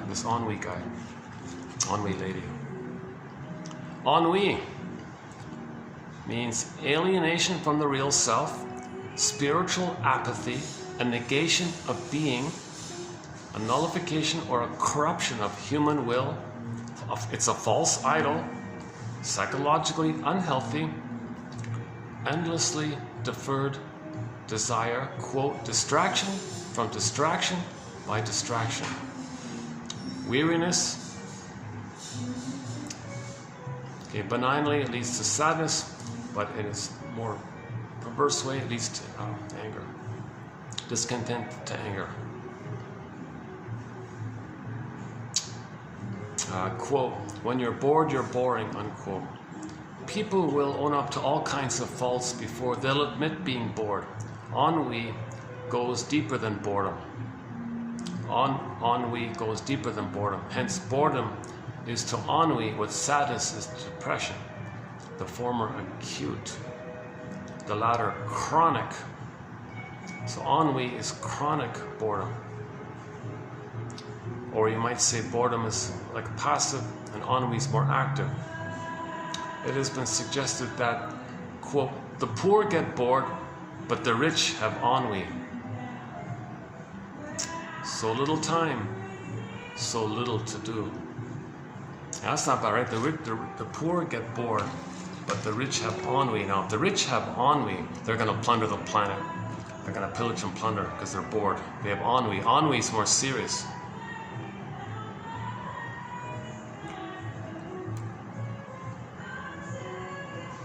Ennui implies a judgment of the universe. A judgment of the universe, huh? Was the uterus a friendly place? Maybe not. So the ennui means maybe prenatal distress syndrome. When the baby was pregnant, when the baby was inside, the mother was taking pills and drinking and smoking. The uterus was not a friendly place. That's a judgment. The universe is not a friendly place. It's not very sarcastic with life. Whereas boredom is a response to whatever's immediate. Ennui belongs to those with a sense of sublime potential, those who feel themselves superior to their environment. Okay, so they're taking refuge in the time in the uterus before it was negative, where they were self-sufficient. The mother was them. They don't need others. Self-sufficient superiority complex. That's the ennui. So when you take refuge in that time, when you were in the uterus and you thought the mother was you and the power of the mother is your power, infantile megalomania, so you feel superior, like, I don't need anybody, I got everything myself. You feel this arrogant kind of thing like that. That's the belief. You take refuge in that belief. So ennui does that, he says.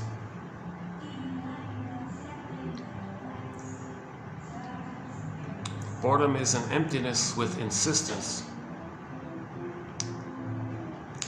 Full of envy, i.e. full of empty. Ennui means empty, full of empty. Oh yeah, there's a play here. He said full of empty or full of ennui or full of empty. But that's Victor Hugo. The desire for desires, Leo Tolstoy.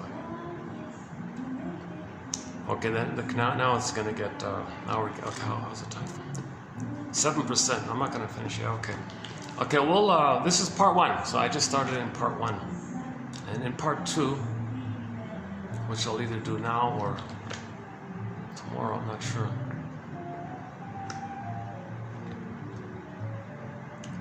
We'll do part 2. We'll get into Baudelaire, the famous guy, the dictionary, Devil's Dictionary guy. Baudelaire consistently emphasizes. He thinks, he's the guy that thinks ennui is a bigger. He's the guy that promotes this ennui as being a bigger thing than we realize. So we'll get into that one. It's more in the destructive area, and it spreads, contagion. Okay, and in the most extreme of the extreme case, it can lead to and culminate in the banality of evil. Look at that, eh? Evil which men commit out of moral apathy, when all sense of individual responsibility has lost. So that's like the extreme, ultimate conclusion of this ennui, this emptiness that snowballs in a negative place. So in the Disney film, Ennui was a little sarcastic and all that. And so she just had like one main scene there, right? Let's say Joy and Sadness couldn't come back to the console. Inside Out 3, Ennui would have more lines. Inside Out 4, Ennui would have more lines. There'd be more and more ennui at the console. Ennui would increase. She might become a wicked witch at the end. And then she might be evil like that in the end, right? So this Baudelaire guy thinks in those terms.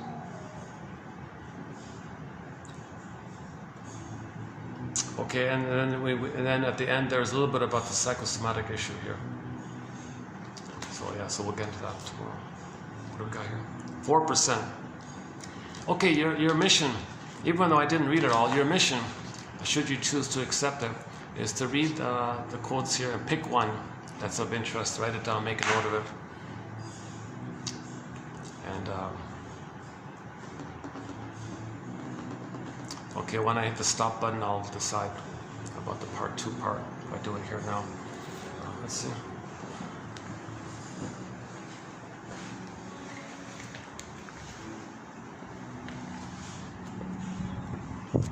What do we got here? 4%.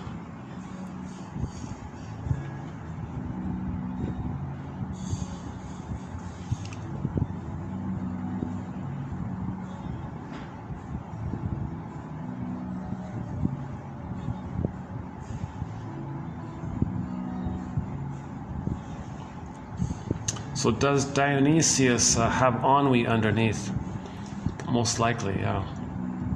If it's a destructive interpretation of Dionysius, he obviously has ennui underneath, desperately looking for the desire for desires. Tolstoy one. He has a desire for desires. He's full of empty, so he's desperately looking for the blissful oneness that he's missing. Okay, I'll see you in part 2 for the love of narrative medicine.